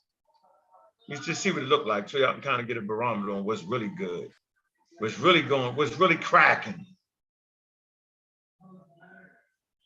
We're cracking over here. Can I make that a little bit bigger for you? So, all right, look at the red sites. All right, let me make it a little bit bigger. Let's read the key so y'all know the hell y'all looking at. Early AMH. anatomically, when you say AMH, that's anatomically modern human remains. They're going to show that with that white arrow. Isolated Nubian complex. Find spots, Nubian complex sites. All right, now let's see. Okay. Pay close attention now. If we looking, yeah, we see them. Where we see you. We see what, so you got the Nubian complex, tool assemblages where? All right, Sinai Peninsula. Just play, understand where we at now, right? Look at the Nile River, look at all that. Look, we looking, right? Yeah, we see that shit, right? All right, we looking. Look at here. Omo, right? Omo Valley, right? Look over here, let's come over here, look. These Stone Age tools, look. Nubian complex site, look. All right. Okay. And they all in the Middle East. They're all over in Arabia, Sinai Peninsula. So, you know, we not just gonna leave out, just leave out people and forget how it worked and play the thunder game where you just have robots walking around this motherfucker. You know, And it's funny to me, you know what I'm saying? I be thinking that we sometimes when we do this information, man, we kind of actually think, let me see. Hold on, let me show this real fast for me moving. Then I know Reggie want to dive up into it, right? So I think what I'm trying to figure out is niggas be thinking that back in the day they had fucking Bluetooth. What am I saying? Like, instead of actually walking up to the people with your language, yeah, I'm saying, with your culture, you just stand there and look at them. And through Bluetooth, the shit go to them. So how is it that the old Nubian culture, right? The old Nubian cattle culture, how's that the exact same cattle culture that you find in Upper Egypt and Lower Egypt and North Africa? How is it they have this tradition if we keep acting like that? No Sub-Saharan African is, I don't even like the term, but so that they stand there with Bluetooth technology and just give it to them. Is that how that happened? Or is it like it always happened? People intertwine, people mix, people share ideas, right? Dominant cultures give people dominant ideas. And I can source up their old Nubian tradition from the Brooklyn Museum, if need be. Now, Brother Reggie, man, Scholar Supreme, man, what it do? What's good? 1 second. Hey, peace to the family. So, you still trying to get that crypto out of jail? It's in jail. All right, so the best person that we actually have that deals with languages is Netanyahu. And Netanyahu was helping me write a section of my book. So let me just see if I'm echoing. And I'm gonna read you part of what he says. But what I really wanted to do is I wanted to kill this inconsistency of the use chem. And I listened to all of the arguments, and Smash is absolutely accurate by poking holes into whatever was said by our good brother Ujawu about appearances. So we have two choices based on your time.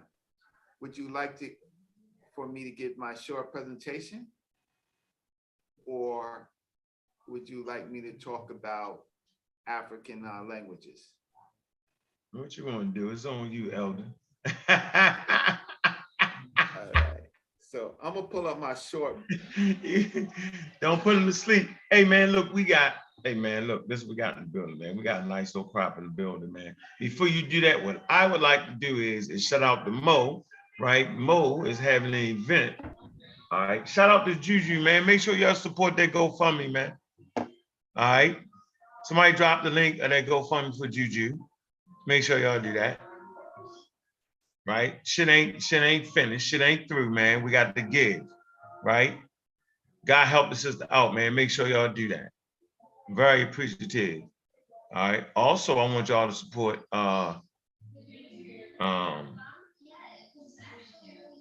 Lil Docia, she has a YouTube channel. She need to send that YouTube channel to me, man, so I can get that. Definitely got a YouTube channel. I want y'all to support that, man. So yeah, I want y'all to support this, the original Gullah Festival, right? Hold on, let me share the screen real fast. All right, before we get into the Elder Reggie, man, we gotta make sure we support our family that's been supporting us for the last 10, 12, 13 years. All right. Original Gullah Festival, Thomas Ray Hicks II, President and CEO. All right. Here you go. Original Gullah Festival, May 27, 29, 2020. All right. Henry G. Cambridge Waterfront, Beaufort, South Carolina. That's in your area there, Kent.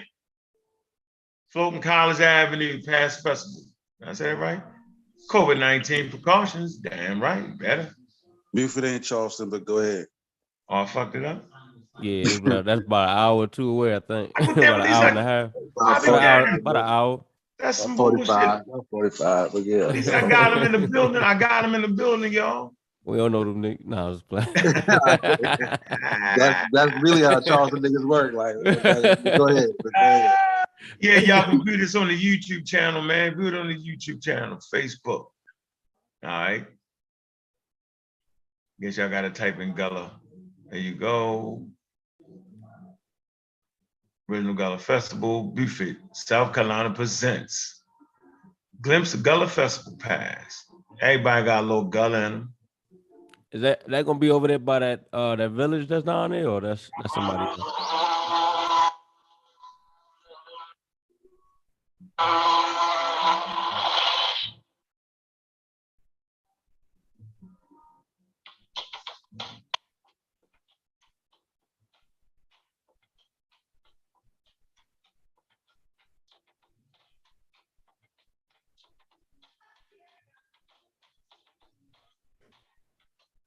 It's the commercial for it.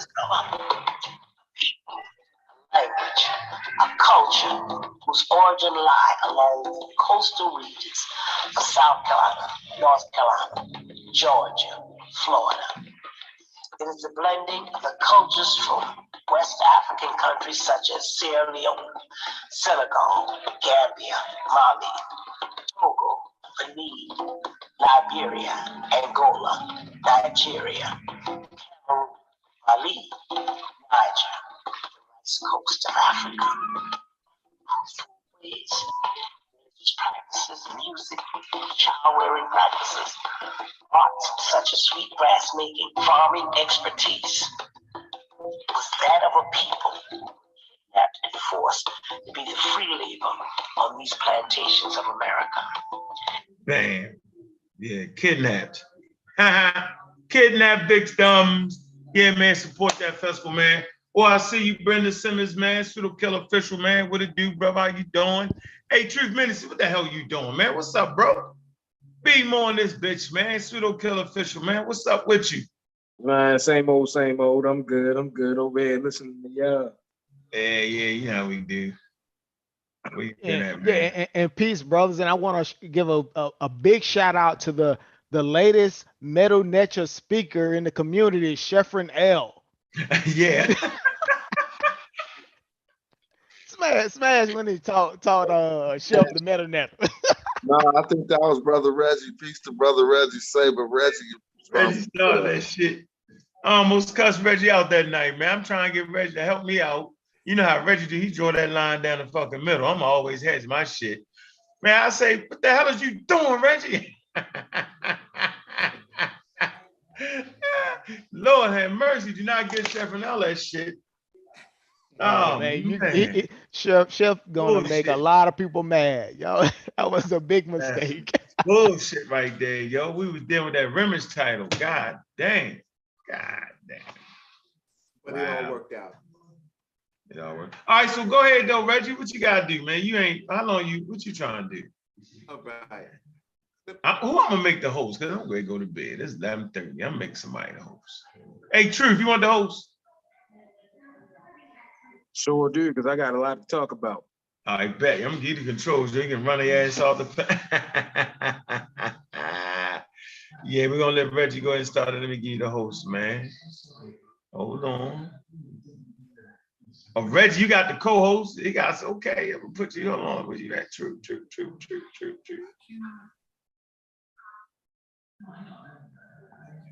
I guess so. All right, everybody co-host. All right, go ahead, Reggie. Where you at? I'm on twice, so let me see if I can kill one of these. Well, he went ghosts on us. Yeah. Hey man, shout out to Miss Tiffany, man. Make sure you support that Tea by Tiffany, man. Excellent product, man. I mean, we gotta make sure we advertise around here, man. Support our peoples, man.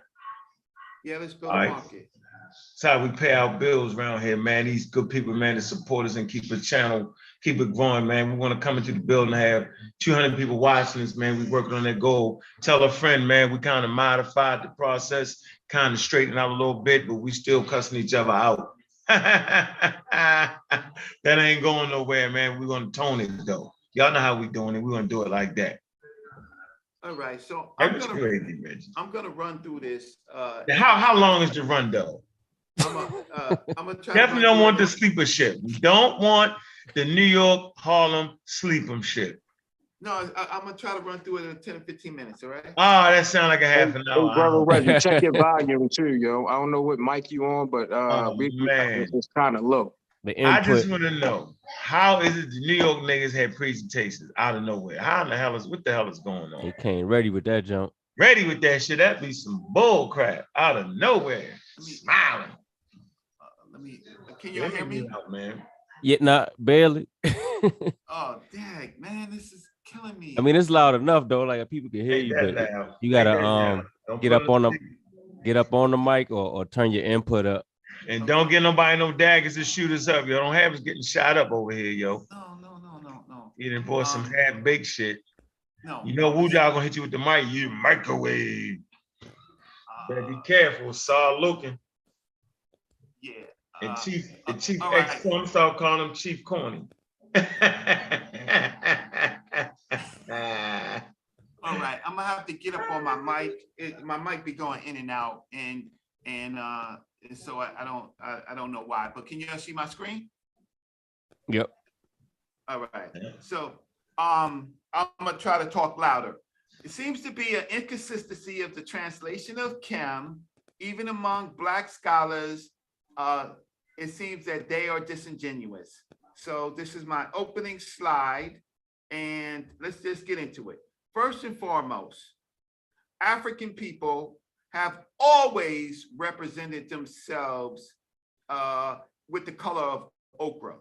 The color for the human and almost all the fauna and flora of Africa was palettes of ochre.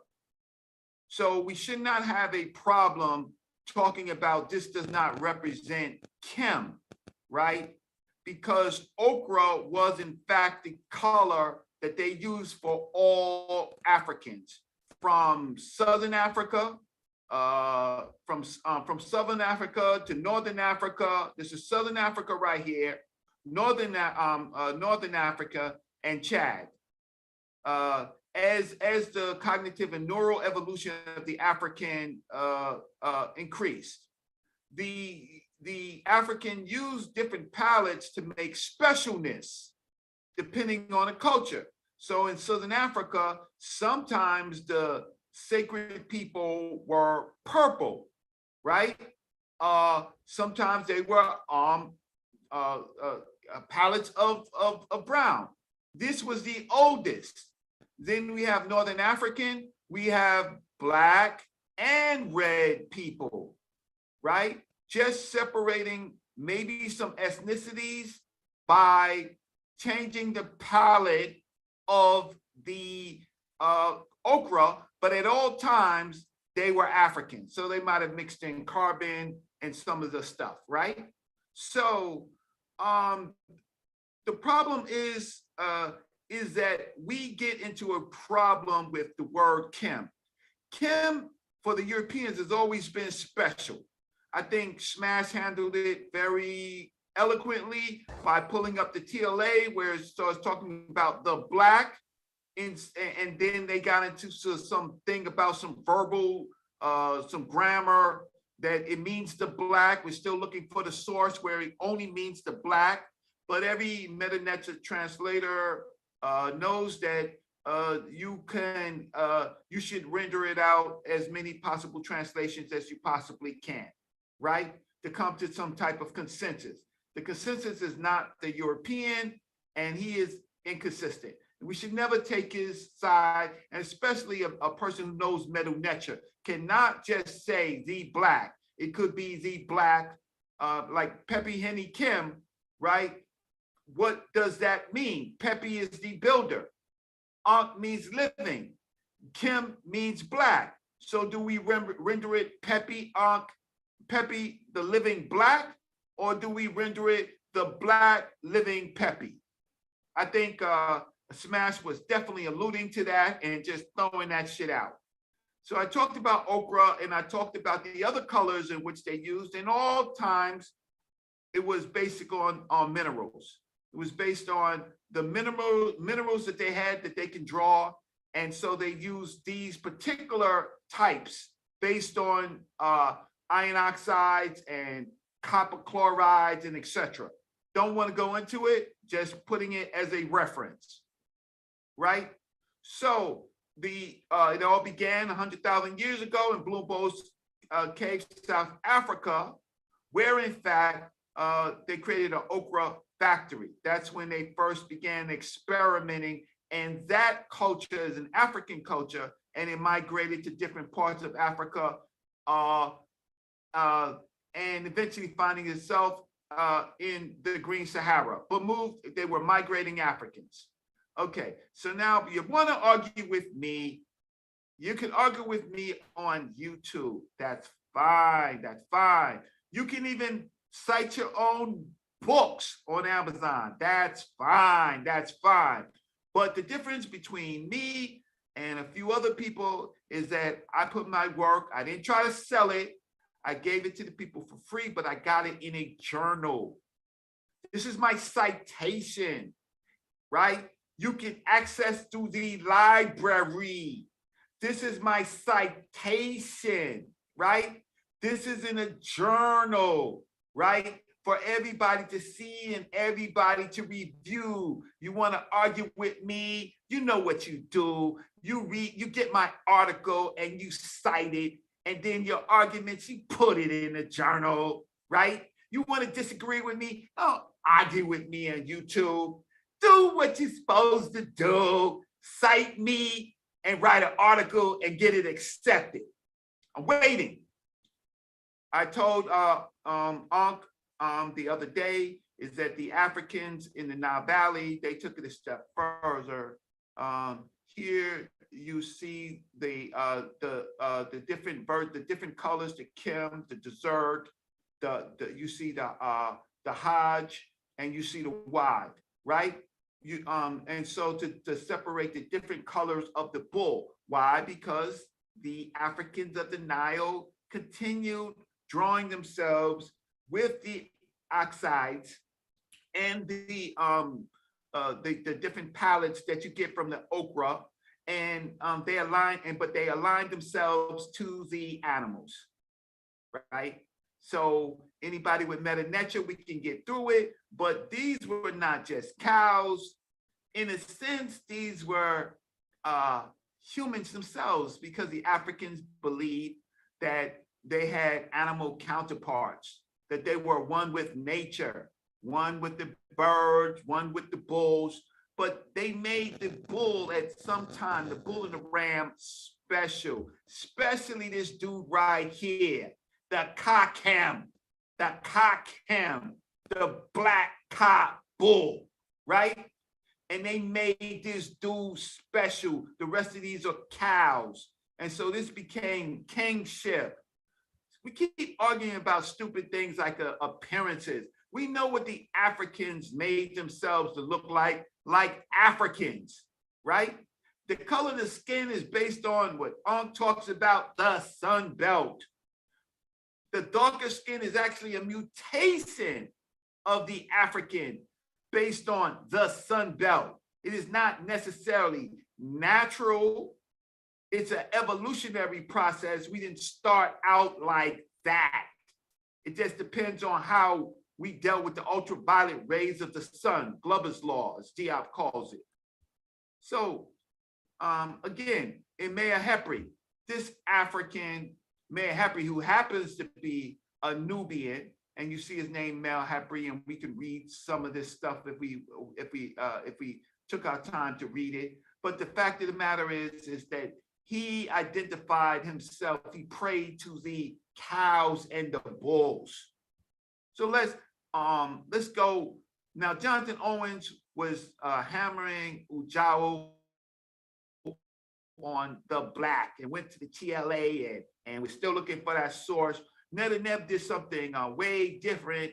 He went to the last language of the ancient Egyptians, which was Coptic, and then he sees Kimi, right, meaning the black man. That's what Kimi means in the latest Egyptian language. And then there's Demotic and K-E-M-Y in Demotic, right, as it's written in Demotic, still means the black man. So why do we get so funny when we start talking about what does Kemet mean? Here, Kemet collective people. Here's, I don't know where my cursor is. I don't know if it's showing up, but here it is. Kemet, the collective people, is equivalent to Kemet, the collective cattle. Only thing that changes is the determination, but it has a lot to do with the black bull that they was identifying themselves with in kingship, but not everybody could be that dark black, that Kim wear, that great black. Not everybody, because then if everybody would be special, that would be a problem. So then I read this translation that started it all, right? Unis says that he is the Sai Kim Sa Sid Kemet. Here it is right here, right? Where he gets it, and basically he is the black ram or the black bull, son of a black sheep, born of bright sheep. So we have color here. We have the people, the king identifying himself as the black ram or the black bull, right? So that should fix everything about appearance. The king was identifying with his great form, his supernatural form, his anthropomorphic form, the black bull, right? So it didn't matter what you look like in ancient Egypt as far as being an African. The fact of the matter is the culture said the king was the black bull, he was the leader, and then the people were the cattle. How do I know this? In Kedi, when Kedi is the king that begins this whole concept of the place name Kemet. He says, provide for men the cattle of God, for he made heaven and earth at their desire, and et cetera, et cetera, et cetera. You can read it. But here he is saying that provide for the humans, right?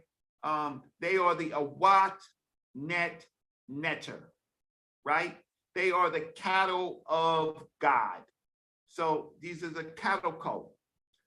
So then the road meets the rubber meets the road, is that why is Kim a special case where it only means the black when we look at surnames of other Egyptians, private names? So how do you translate Kimmel?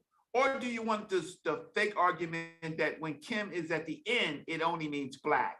But if you start looking at the translations like Iro Kemet, where Kemet is at the black, you see the black cow. Ir Kemel, the black cow, right? Then, and so they will leave out the cow, but we know what they're talking about. Ka Kemet, the black cow. P Kekem, right? Now, before we got to this this biliteral of Kim, which is the charcoal or whatever you want to call it, they use we know that it's Kim because of the uniliteral, right? because they also spelled it out as Kim. Now, in the 11th dynasty, the rubber meets the road again, because at this time, Kim was called a god. Now we got a problem now. So over here it says, Hes E Kim, praising the god Kim. I'm not going to read the meta-necha. Following the god, praising the Nesmet barge for its beauty. Point is, Kim is past the king as the god. Kim is God or the Necha himself. So we don't have to play appearance games. And I don't know why we play appearance games, because Hathor, she's a cattle. She's a goddess on Netert with her cow horns. And she's a human. And she's an African human. Why do we play the skin color game when we don't have to play it? We know that they, how can I say, they showed themselves in their great form, in their human form. So if we see them in a human form as brown, they're cattle. But when we see them as black, they're in their deified form, their greatest form, the form that you go to the afterlife with, your best. You are your best when you're the blackest. Nurmer, we can look at Nurmer. Nurmer is a bull. You can look at the back of the palette where he is a bull sacking the town of the Asiatics. He's a bull. You can look at his belt, his kilt. He's a bull. We know that the bull was prominent. So that's the end of what I wanted to say in general. But specifically, I wanted to say the work is not looking at Simon's work on Pepiant Kim and just looking at that as an isolate. The work is understanding the culture of the African themselves as they related, all Africans related to their animal counterparts, using the palettes that they had, right? And that when they painted themselves brown, they still meant African. But when they used in Kemet, this, and it's not Kemet, I wanted to say something about that. We are so stupid. Kemet only comes in the 10th, 11th dynasty as this concept of Black being special, as being sacred to unify the country. Otherwise, where we really, the country or the state was called Tawi, it was called Henu. If you look up Henu, you will see it as a cattle skin, right? All these people with Kemet in their mouth, right? Something's matter with them. Something is the matter with them because they don't know, and that makes you make the mistake of not knowing that all of Africa, right, painted themselves as with the color ochre. And so when you get to this Kemet stuff, you make the mistake of not understanding the cognitive and neural evolution of the African. The Green Sahara, as Ankh showed, whipped up Chief X is very important to this, is because the Green Sahara was the most Pan-African of places in prehistory. It was Pan-African, and then that connection, that diversity helped Africans create language. But the specialness of ancient Egypt is when they deified,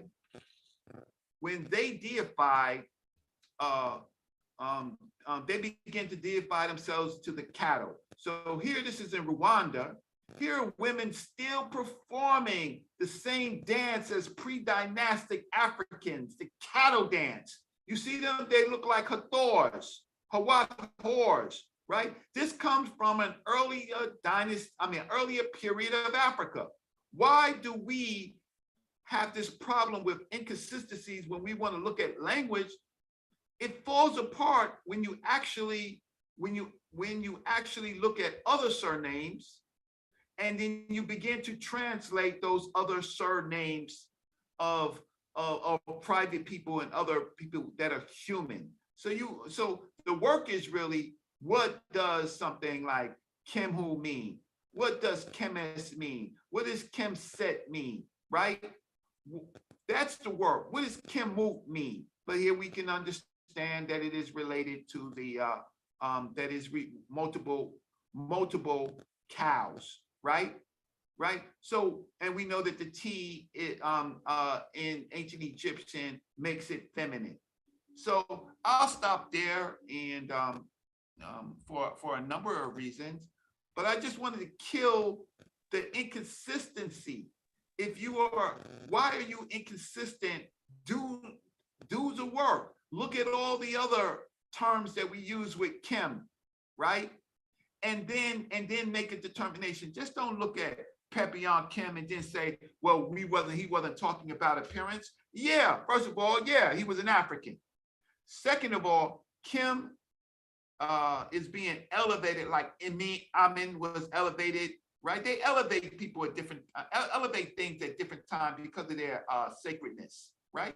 So I'm gonna stop sharing my screen and any of your comments, and I hope that my contextualization, I hope that works to take you all the way back to Africa, the neural and cognitive evolution of the African, and look at Africa in its space and understand when it gets to writing, why does it, when it gets to writing, why do we do acrobats? Just because the European says the black doesn't mean, does Pepi Ankh Kim mean the black living builder, or just means Pepi like the name, as if we can't translate Pepi Ankh and make Pepi Ankh a name without translating that it means the living?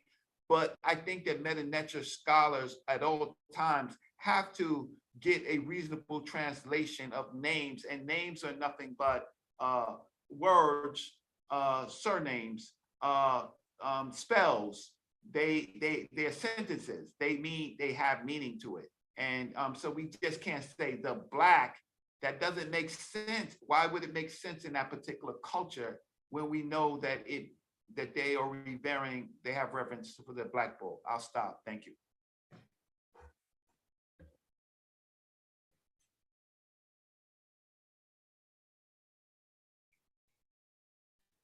Hello? Anybody there? I put everybody to sleep. Yeah, I'm here, Brother Reggie. I'm here. Let me ask you a question. What time period was those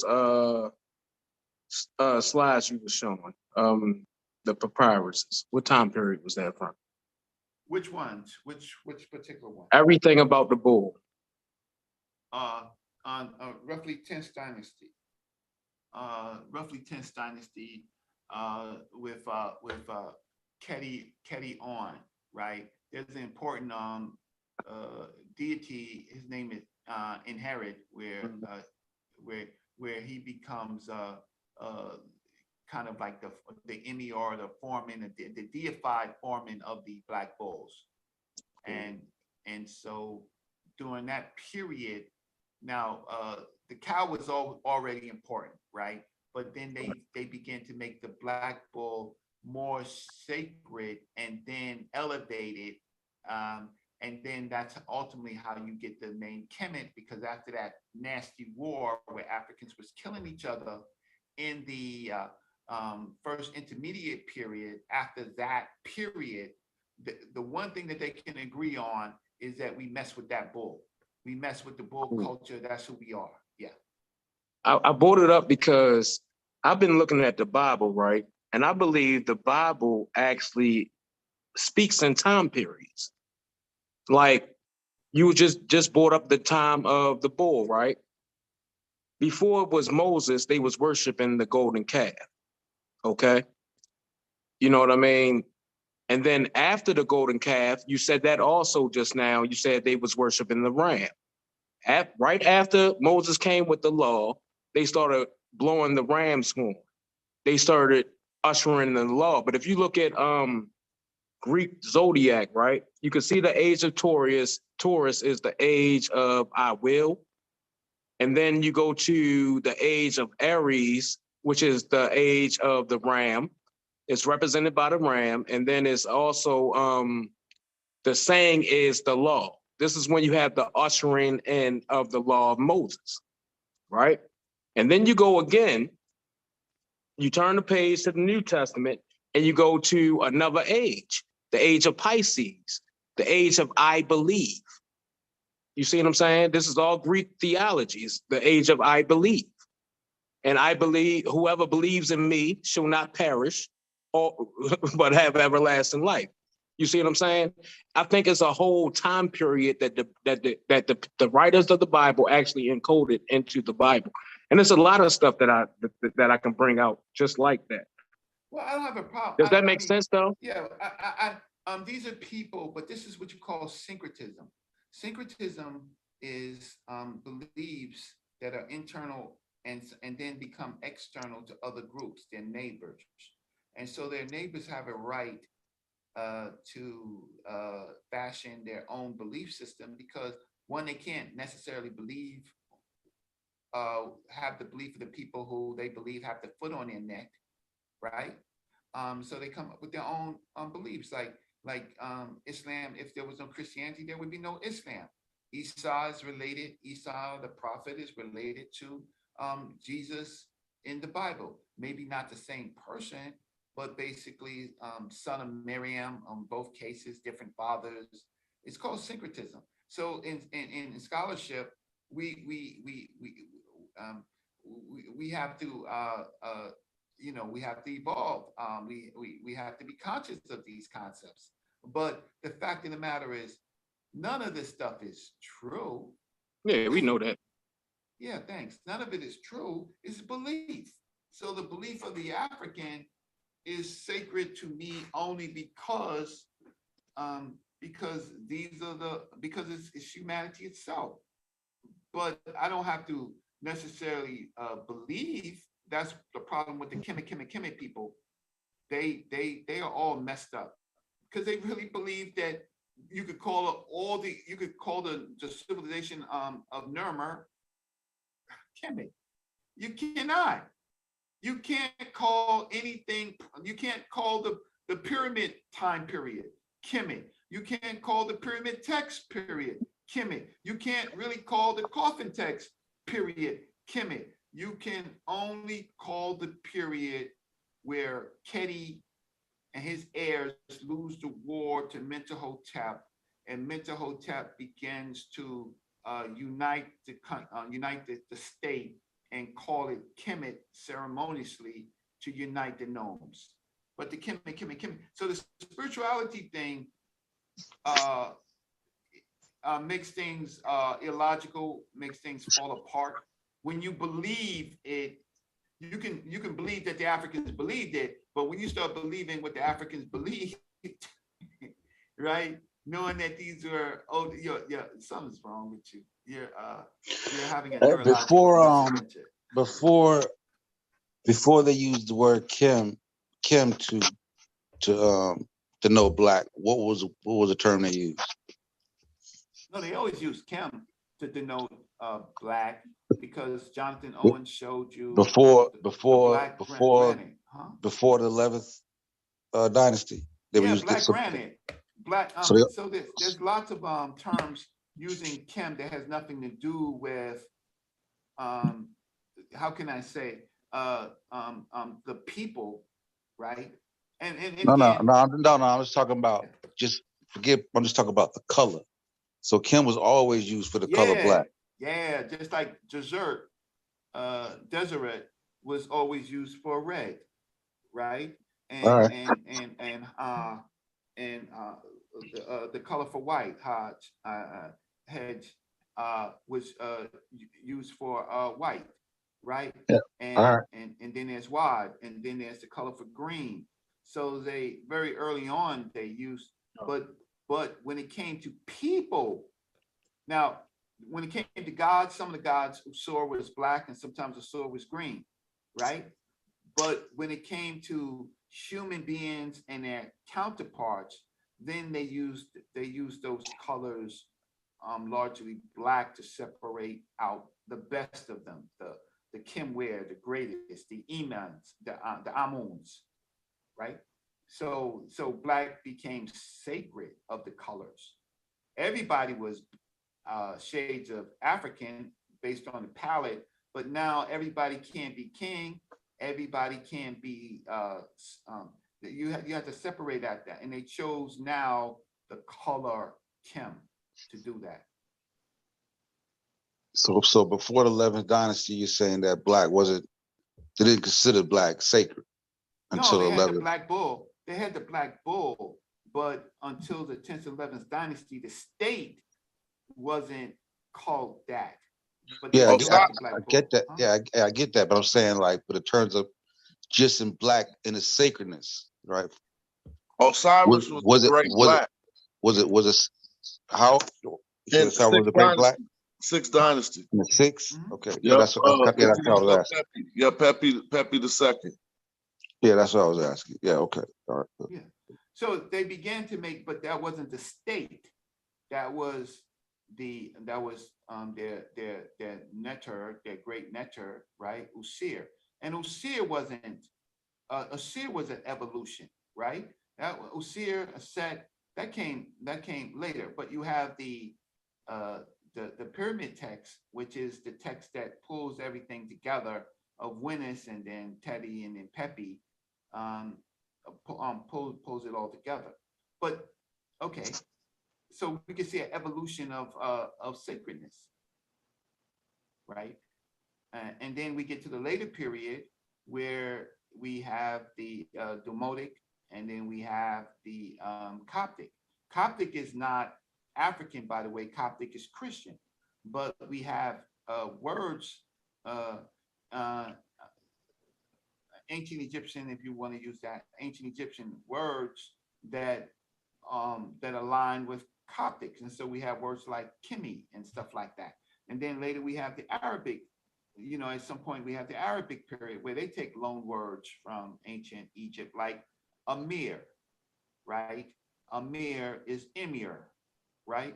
And then when they do their we do Wab for purify, they do Wad, right? They it's syncretism and it's loan words. So so I have a chance to talk to my brother Jonathan Owens, right, who is a teacher of mine and somebody I really respect. So a student of yours, brother. Smash, when you doing the when you doing the next segment? We waiting for all the smoke. Oh yeah, we back only tomorrow. I hope it ain't no smoke. We're gonna probe the next part of the question. All right, for sure. So casual. So you think what I tried to do differently is I just tried to contextualize to say that the appearance argument is not really it doesn't have any methodology to it. If you expose it and say what is the methodology, then you have to find now the source that says the black only means the black. We're still looking for that source. But then when you actually have to translate what the name of these people are, you have to come to a reasonable translation. You agree? Oh, I definitely agree. And I think everything you said tonight was on point. Yeah, I just think when you're doing things like Neb Kimu or Kimhu, right? Or Kimi. Kimi is a very interesting name because that's like a lot of times we don't address the determinative. We leave it silent, right? So Neb has always talked about Sabu or Sabi, and they say Sabi the black, but then you find it says the black man Sabi, right? Who is the seer priest, right? So when you have the I at the end, it usually designates a person, a human being. So when you have something like Kimi, it means basically like I'm Kim, right?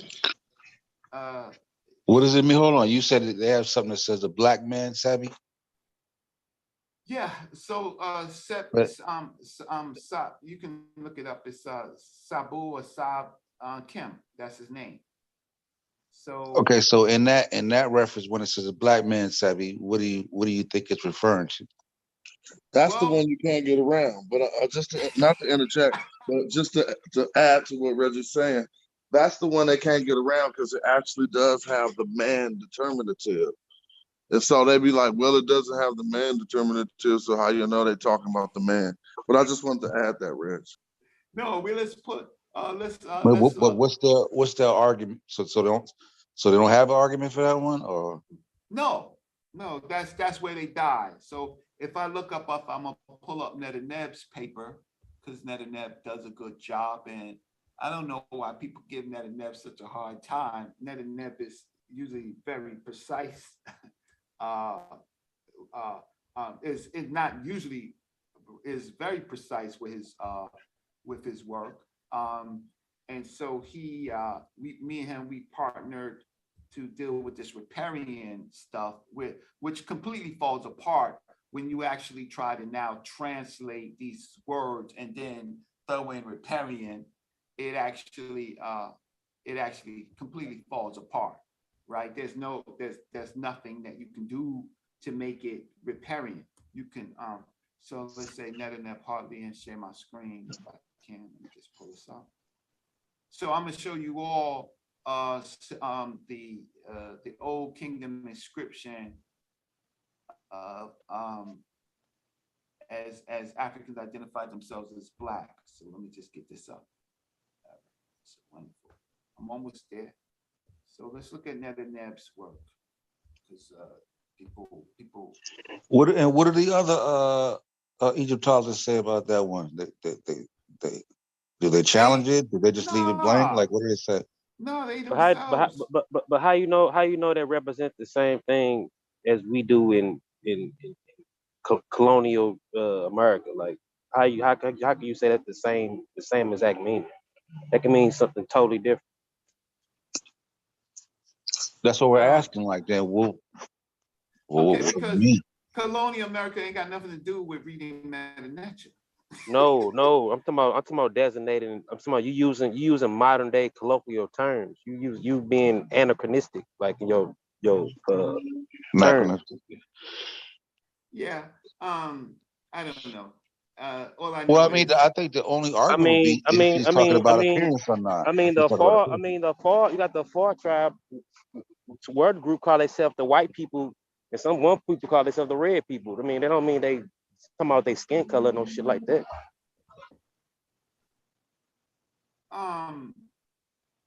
Well, then if it doesn't, then let's use methodology so that we have to read into the culture. So what I did with the African is I read into his culture in the short time that I had from 30,000 years ago to using okra factory all the way. I'm saying, what culture are you talking about? What Egyptian culture? I don't understand what you said. He's talking about Egyptian culture. He said he would have to. He said in terms of the white Afar he was talking about, he would have to read into that culture. But he was saying he read into the Egyptian culture and came out with, came out with wherever he came out with in terms of the Black, the representation of Black. Yeah. So in Egyptian culture, we have the text. And so what we do is we look for accurate translations of the text. So so over here, this is where you have Sebi, right? Sebi, right? And here's the man depiction, and then you have the charcoal. So you can render it, you could try to render it Sebi the Black, right? Or you will render it the Black man Sebi, or Sebi the Black man. Yeah, I mean, cause shoot, even in Nordic, you know what I'm saying, titling and stuff, they call certain people, they call themselves the Black, or you know what I'm saying, stuff like that. That could mean anything. They don't necessarily mean ethnicity or ethnic group. They could just mean a symbolize something totally different. But I don't think you can do with that one, because even with based on what Smash was saying, like when you read the I don't know, I think maybe the hymn auction or whatever, when they're actually referring to like where they're putting appreciation on the sun, having exposure to the sun in their skin. You know what I'm saying? So it's like he's laying down other arguments to go along with the black representation. I think it's a pretty good challenge. You can't pick and choose your arguments at random. So you have to contextualize it. So in this particular case, I don't have the black bull, but what we do have is we have Sebi the man and the charcoal, right? Now you could render this as just being black, but what are the appropriate translations that you can actually get from it? You can get Sebi the black man, right? Why do you get it? Because the man is right here. He's designated himself. He's saying, I am man black. I am the man. I'm Sab. I am a man and I'm black. So you can't get you can't pick and choose your arguments in Medu Neter. You have to come to a reasonable explanation. You have to, if you have all of the different elements here, then here you can't get around this. And this is 5th dynasty. So this is earlier than some of the other pieces that we dealt with. So then now he's designated himself special because he is connected to black. So at the minimum, he's connecting himself to black, right? This man Sabi is connecting himself to black. But as we look into later culture, we see black evolves. And you can't, you gotta pick your arguments. I mean, and you gotta pick your arguments within the context of ancient Tawi, right? This is Tawi at the time. This is Henawu. This is not Kemet. So you're gonna have to pick your arguments in Old Egyptian, right? If you want to, you can't go out to America. You can't go out to. No, I ain't saying that, but I'm saying you using a colloquial term that's used today as what black is, like on these people. They could be some totally different. They could be symbolizing fertility, or any other thing. You don't know what the hell they talking about. Well, no, I contextualized it in my presentation. Them being black could be mean they fertile or some shit. You know what I'm saying? You don't know what the hell but that then means. you have to. But then I showed you the related text. So let's slow this down. Were you here when I did my presentation? Yeah, I think if he was saying that the black, because I was going to say the same thing. If he was saying that the black meant, or they were saying Sabi the fertile man, right? That as a representation of black, that there would be clues, right? Within that would signify that the black represents some type of fertility, right? Am I correct, Reggie, or no? You are absolutely correct. So we would read the co-text. So what Jonathan Owens did, sometimes, I mean, I'm sorry if I sound a little impatient or something like that. The reason why we do this work is we have to not argue with African people and YouTubers. We are preparing ourselves to argue with Europeans. One of my my brother Jed M. Ankh, he just used my work and he went to the Egyptologist conference that just happened 3 weeks ago. And he used my work and his work to stand in front of all white people to talk about how the Africans dealt with represented themselves with the animals and the flora to get to writing. He used my work in Egyptologist conference and his own work. I'm so proud of him, right? We have to look at it in the context of the people. And so we look at the text.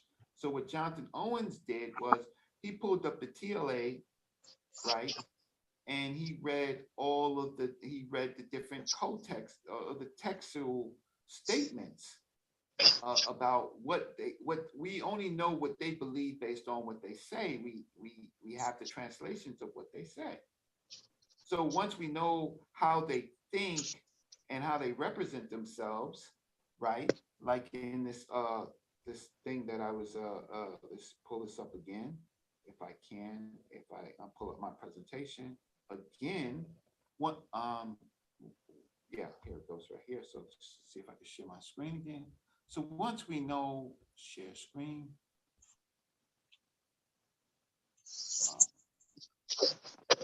here, right here. I think this is it right here. So once we know how they, so I don't know which screen I'm showing, but if you look over here and you look at Erie Kemet, right, and you look at Ir Kemut, you can see. Let's see if I can blow this up a little bit. You can see that what they're saying when they speak. So this is what they are. This is what they're talking about. They're talking about the black bull, right? So we have an idea, Kak Kemet, right? So here's the Kabul and his Kemet, right? It's really Kemetu, right? Because so question real quick. So when they say the black bull, they're actually referring to an actual black bull. Yes. Okay. Just for clarity.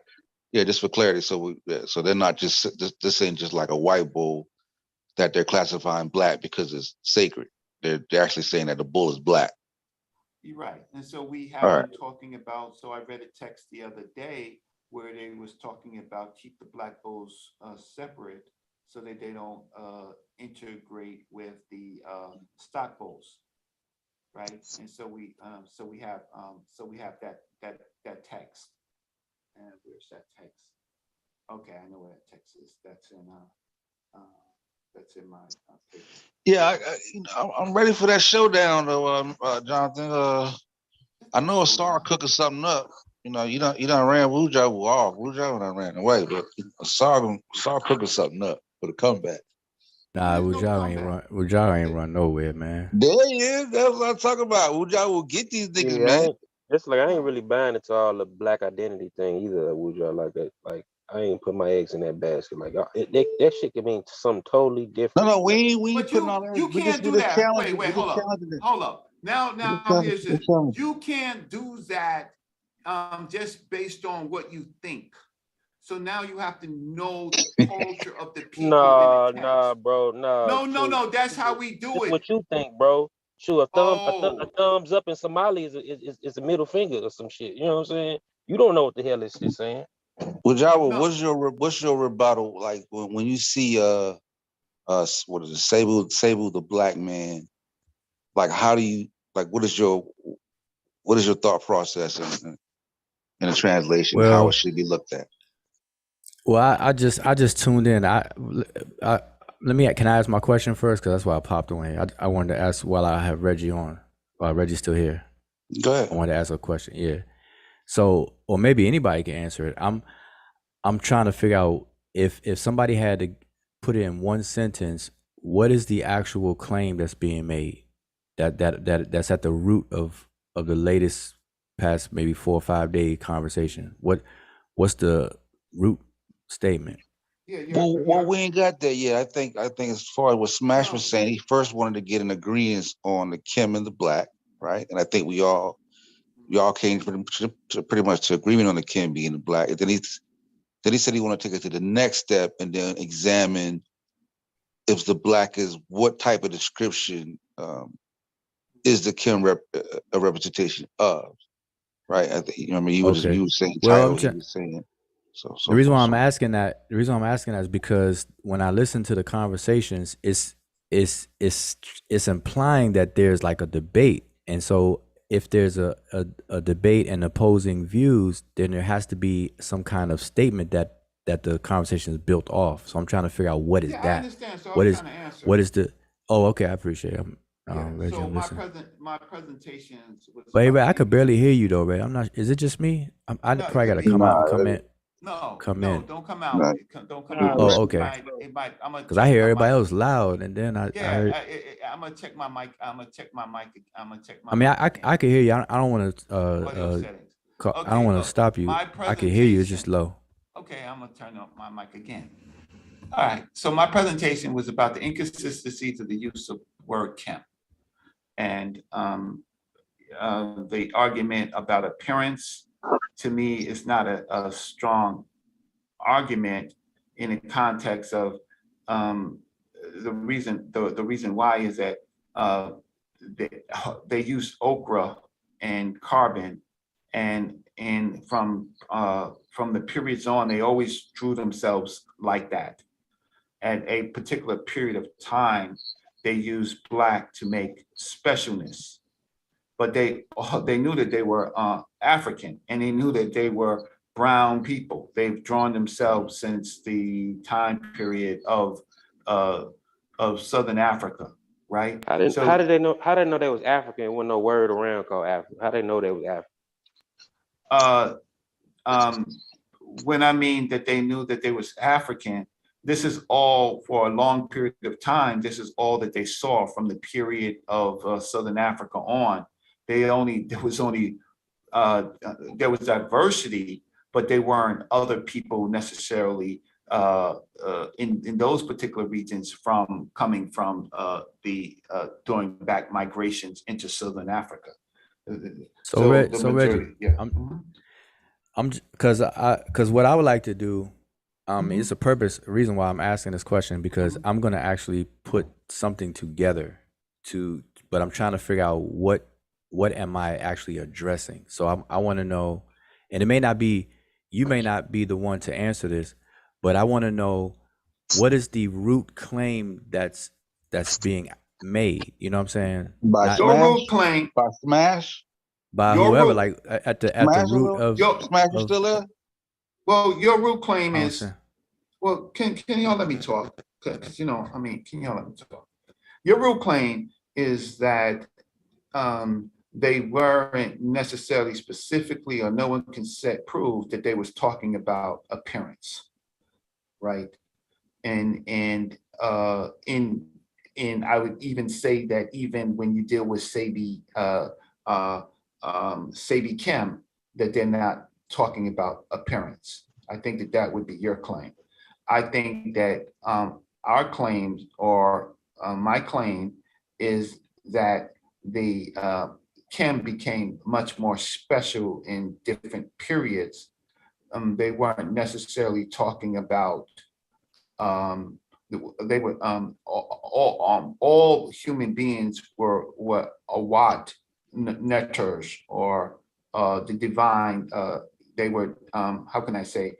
They were divine cattle. They were the divine cattle, Awat Netter. So then, you didn't even know about all human beings. In the importance of kingship and deities, the people of Kemet made another color distinction, which was black, Kem, and then they began to identify with that, and that's this, and so they made the black bull sacred. The black bull is an animal counterpart to humans in their spiritual form, in their belief form. And so so the average everyday African person born and who've been in Africa for time beginning, those groups of people, they painted themselves brown. The specialness came with the identifying with their deities, Kemwer and the Kabul, the Kakem, right? That became more special in their spiritual belief. And so the point of it is appearance is directly involved when you put it in context of how these people thought about their belief system and their anthropomorphic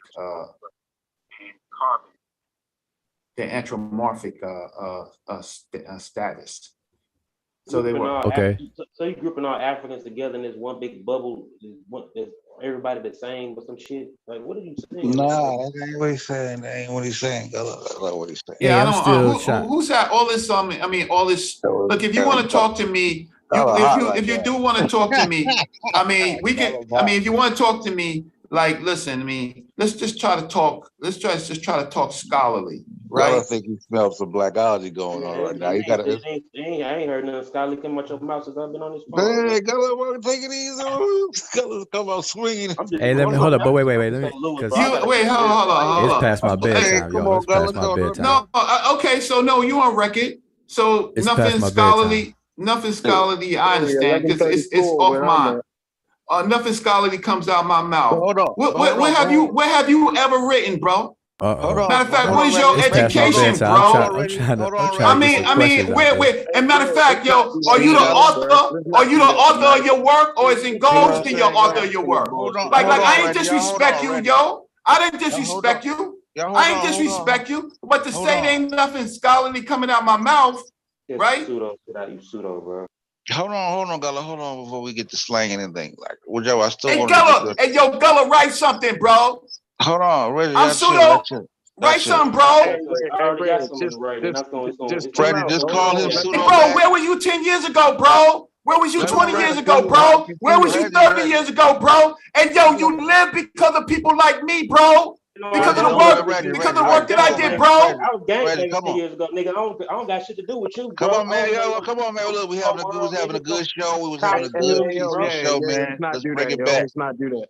Let's bring it back. We was having a good, peaceful show, right? Come on, Wujawa. I still want to get your interpretation on how you see the glyphs, Save the Black Man. How would you interpret it, and what would you establish as the black man being a representation of when they say saving the black or saving the black man with the, or would you even translate it as saving the black man? Give me your interpretation. Yeah, I was gonna come back to that. I was trying to. So maybe Reggie, we'll chop it up again because it's important for me to know what the primary who's making the initial claim, because I want to actually do something. They got two different. I mean, Reggie got a particular argument, but I don't know if it's completely. Okay, all right. I'll get with Smash on that then. All right, so that's why I said earlier. Maybe Reggie's not the one I should be asking. So I'm gonna ask Smash. Because my claim is not really a claim.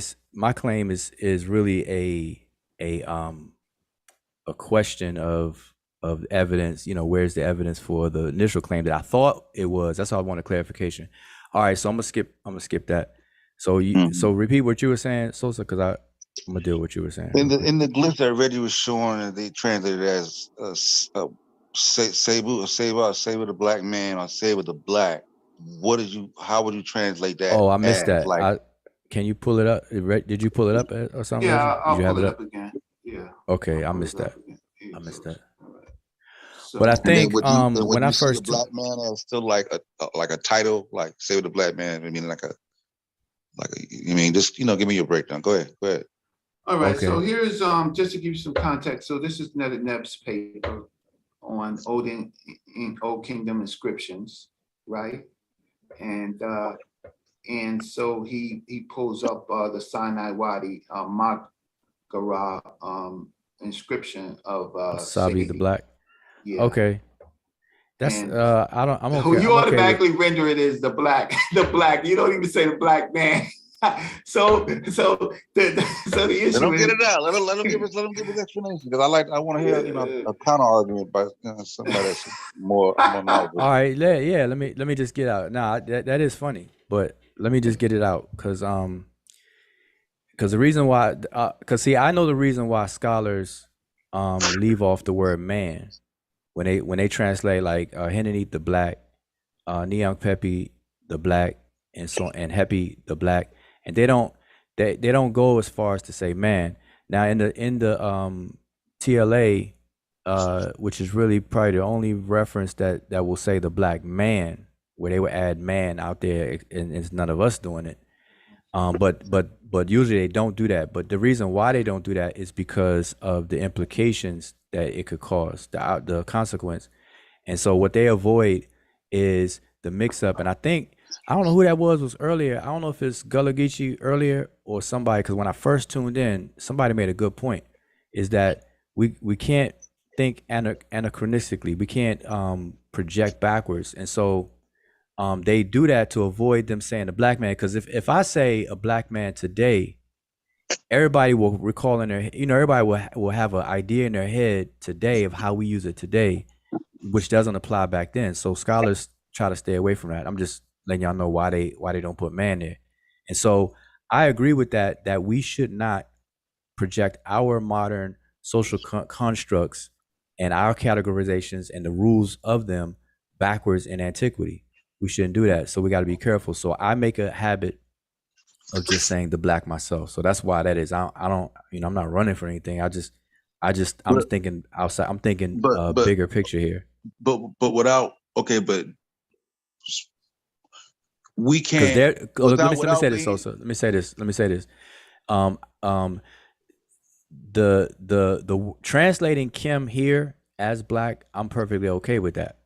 And I don't know how or why that even became an argument, not between any of you guys, but I don't know why that became an argument before with me and some others, because I've never said anything different.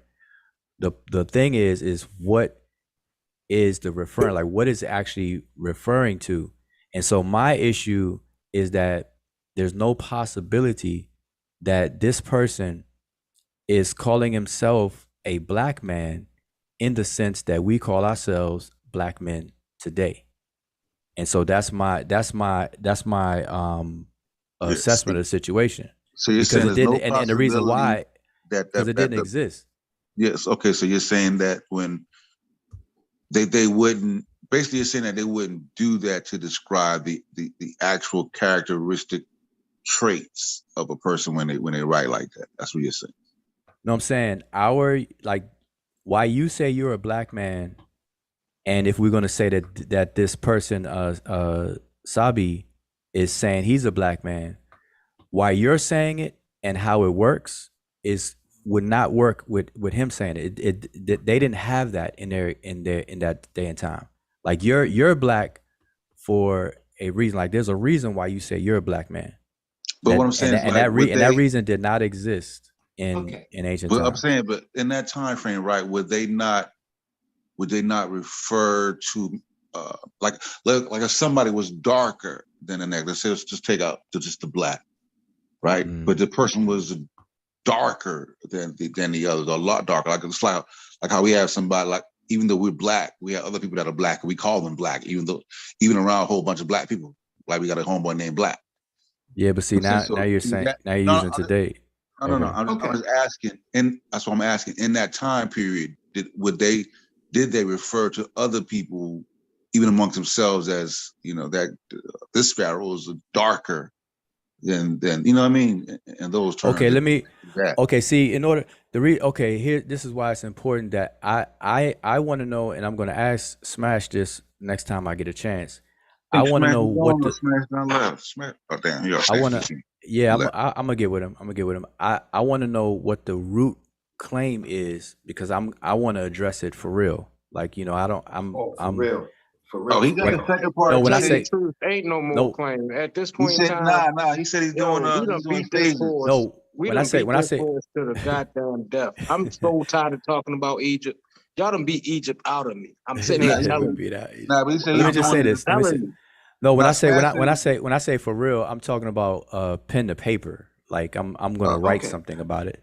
No problem. Let me just say this. So wait, can I was patient. I was patient now. But let me say this real quick. Let me just say it real quick, Reggie. I just want to finish my thought though, real quick, if I can. I mean, Reggie, you can go, but I just want to say something to y'all, because and I'm done. Because I'm gonna ask Smash what I need to know, but as part of this conversation, what you all will have to keep in mind is in ancient Egypt, you have what's modernly called a basilophorus name, which is a name that involves a king, or you have a theophorus name, a name that involves a deity. And these names and personal names were separated by different words. You have Ren the Just, Ren the Fear. They translate as beautiful name and whatnot, but they would serve as parts of names for reasons. And so they were juxtaposed against each other. And so when we read these names, we have to understand how names were even constructed in the text. And we know there's no commas and periods and spaces in the Seshmetu Neter. And so we tend to read the names not with this in mind or this understanding. A lot of people don't even, may not know that and stuff. So we have to understand how were these names put together. And from there, you'll know that if they're a title or not, because people seem to get stuck on the word title, not knowing that names are titles in and of themselves. There's no difference. A label, it's an appellation. And so in order to correctly parse these things, you're going to have to dig in and understand how they were constructed. First, the grammar of it, but then how they were constructed and why. Well, I agree. So that we'll we'll know. So I agree. So here's the thing on my screen. Wait, I can't. Hold up. Why can't I see you? Okay, there we go. Yeah, I see it. Okay, great. So I went and I searched for, except for the Papillon Kim, right? I searched for a number of other names that have Kim in it, right? And so when we look at, for example, and so we do know Kim at some point used the syllabic, used the bowl and the owl, right? And then we find at some point a relationship with the bowl and the owl with the crocodile or the piece of coal or whatever the case. And so then we figure out then that is that's the syllabic version, and the other one is kind of like the logo. So when you have words like Iru Kemet, and it goes to some of the things that some of the things in which you were saying, and this is only for people who actually look at the text or look at the words. This is not for anybody who believes or thinks or dreams or anybody like that. It's just specifically looking at the text. So when we have Iru Kemet, so in this particular case, we have we have the word Iru, and then we have Kemet. And so we know we can get a reasonable translation of this person and see what he's identifying with. In this case, he's identifying with the black bull, right? And I showed a text where the bull or the Kim was elevated to a netter. So I showed that text. I don't know if it's here, I can read it to you. But Kim is elevated in roughly, I think, somewhere around the 10th dynasty or something like that. So when we have this particular person, Iru Kemet, so we can get a reasonable translation from that. Is that correct? Well, that's the thing. Well, what would be your translation? Let me ask you that. What would be your translation? If it is the ear, is to do, right? And I don't know, doing in accordance to the black bull, work done for the black bull, worker for the black bull, or something like that. Yeah. So now, I'm gonna tell you names.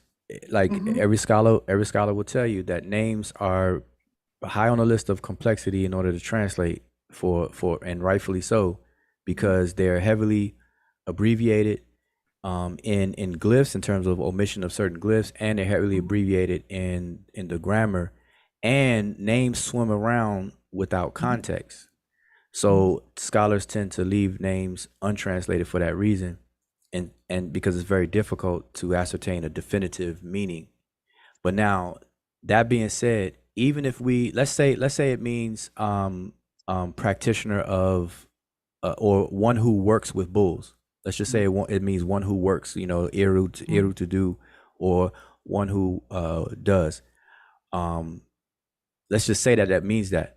Well, black bull, but throw in the black bull. I don't say. Okay, black bull. Yeah, you said that last time. You were laughing too. Okay, the black bull. Okay, one who only works with black bulls. Yeah. All right, one who works with black bulls. He don't work with no other bulls but black bulls. All right, every other bull he let loose. He just messed with the black ones. All right, but let's just say that's what it means though. Yeah. Now the next question is, you have to link, like, how is it being applied? And I say that maybe not so for this, because if we translate it as one who works with black bulls, then it pretty much kind of ends there. But like for example, there's a name like if I say Ineb Kim, and if we leave the first part Ineb untranslated and just translate Kim as black, we would tend to say Ineb the black man or Ineb the black one, right? Ineb the black. So, but when we translate Ineb, we come to find out that Ineb means wall, like a brick wall or whatever. And so now, if Kim is black and it's attributing Ineb, now it becomes the black wall. Now we know that the man, the human being, is not a wall, is not a black wall, literally, but there's an appellation or label being placed on him as a form of distinguishing from others, and so they're calling him the black wall for a reason. And so just on that example alone, one person could say, hey, Ineb the black man, see, he's calling himself black. Or if we translate it fully, it's really the black wall, and the black wall is being attributed to him for some reason that we will have to dig in and find out. And so that little bit right there can make a major difference. It can. So I just want to add context. So the context is okay. Yeah. So luckily for us, these names, the private names, they find themselves within codex. So we could usually from the tomb wall or from wherever we get the name from, we can look at the codex. So for example, in this particular piece over here, right? So we have someone who's an emir of, so so we see his job, right? So we know he's an emir of the Black Bull, right? So because we would find the private name, and then we would look to see if we can find some more other information about the person, so that these names. Yes. Okay. Well, hold on. If I'm on, pause you. Let me ask you. Hold on, can you scroll back down? Can you pull it? I think it went up a little on my screen. What was the top word? Nah, just pull it down a bit. Yeah. Sorry. Okay. Well, never mind. Yeah. No. It's. I'm gonna get it. Yeah. Oh, okay. It was chemo. It was. No. The word that you were just. Oh, the word that you were just looking at. Iru, right there, right there. No, that's right there. But why the eye missing now? No. Did you move something over? Yeah, because I actually didn't move something over. So they. Oh, all right. That's what happened. I'm sorry. It's okay. Man, I thought I'm tripping. I know it's late. I told y'all it's past my bedtime, boy. Yeah, let me get this back up 1 second. I know I wasn't tripping. I'm like, man, I was laughing. So here's the thing. Too hard earlier. No. So what happens is so let me ask my question. Let me ask my question now. So is this image on the left? Does the names you have next to it on the right, are they related to this image? That's what I meant to ask you. No, this was a piece that I was dealing with, letting people know that any Herod was involved within the Black Bulls, and that the concept of the Black Bulls became elevated in the 10th dynasty. So okay. So let me ask. Let me ask you a hypothetical then. Yes. So in the image we have Emira Kimut, which would be Kim, which would be overseer of the bulls, the Black Bulls. Yeah. Thanks for saying now. Yeah, I know you like that. I gotta put that in there, boy. The Black Bulls. So now that's what you actually see in the image, right? Yeah. So now let's say, because the names on the right are not associated with this image, but let's say that name Eru Kemet is the name of this figure, the male figure in this image. Now, would it be reasonable for you to explore if his name is a reflection of the type of thing he's known to do, which is to be the overseer of the Black Bulls, and that's why his name is that. And it's not trying to describe him as if he's a modern day black of the black race. Yeah, so I get that. And so my presentation earlier was about that the people on the in their space in the continent, whether they knew it was called Africa or not, which they did not know, but in, let's say they knew it was called Tawi, right? But prior to that, they painted themselves, everybody was pretty much just based on Oprah, what they used to paint. The majority of the people from the time of Southern Africa to the North Africa, to Sicilian Chair, to Chad, and the rock paintings, they painted themselves brown. Okay. So then the African, or the people that we're calling African, they began to designate specialness with different colors, different shades, to get different results. And so, but the people have an anthropomorphic relationship with their counterparts, their spiritual counterparts. And so they make these counterparts as if their best selves. So, for example, Amos Nefertari, when she appears as dark, she's a black sheep, right? You know, Nurmer is a bull, right? In his counterpart.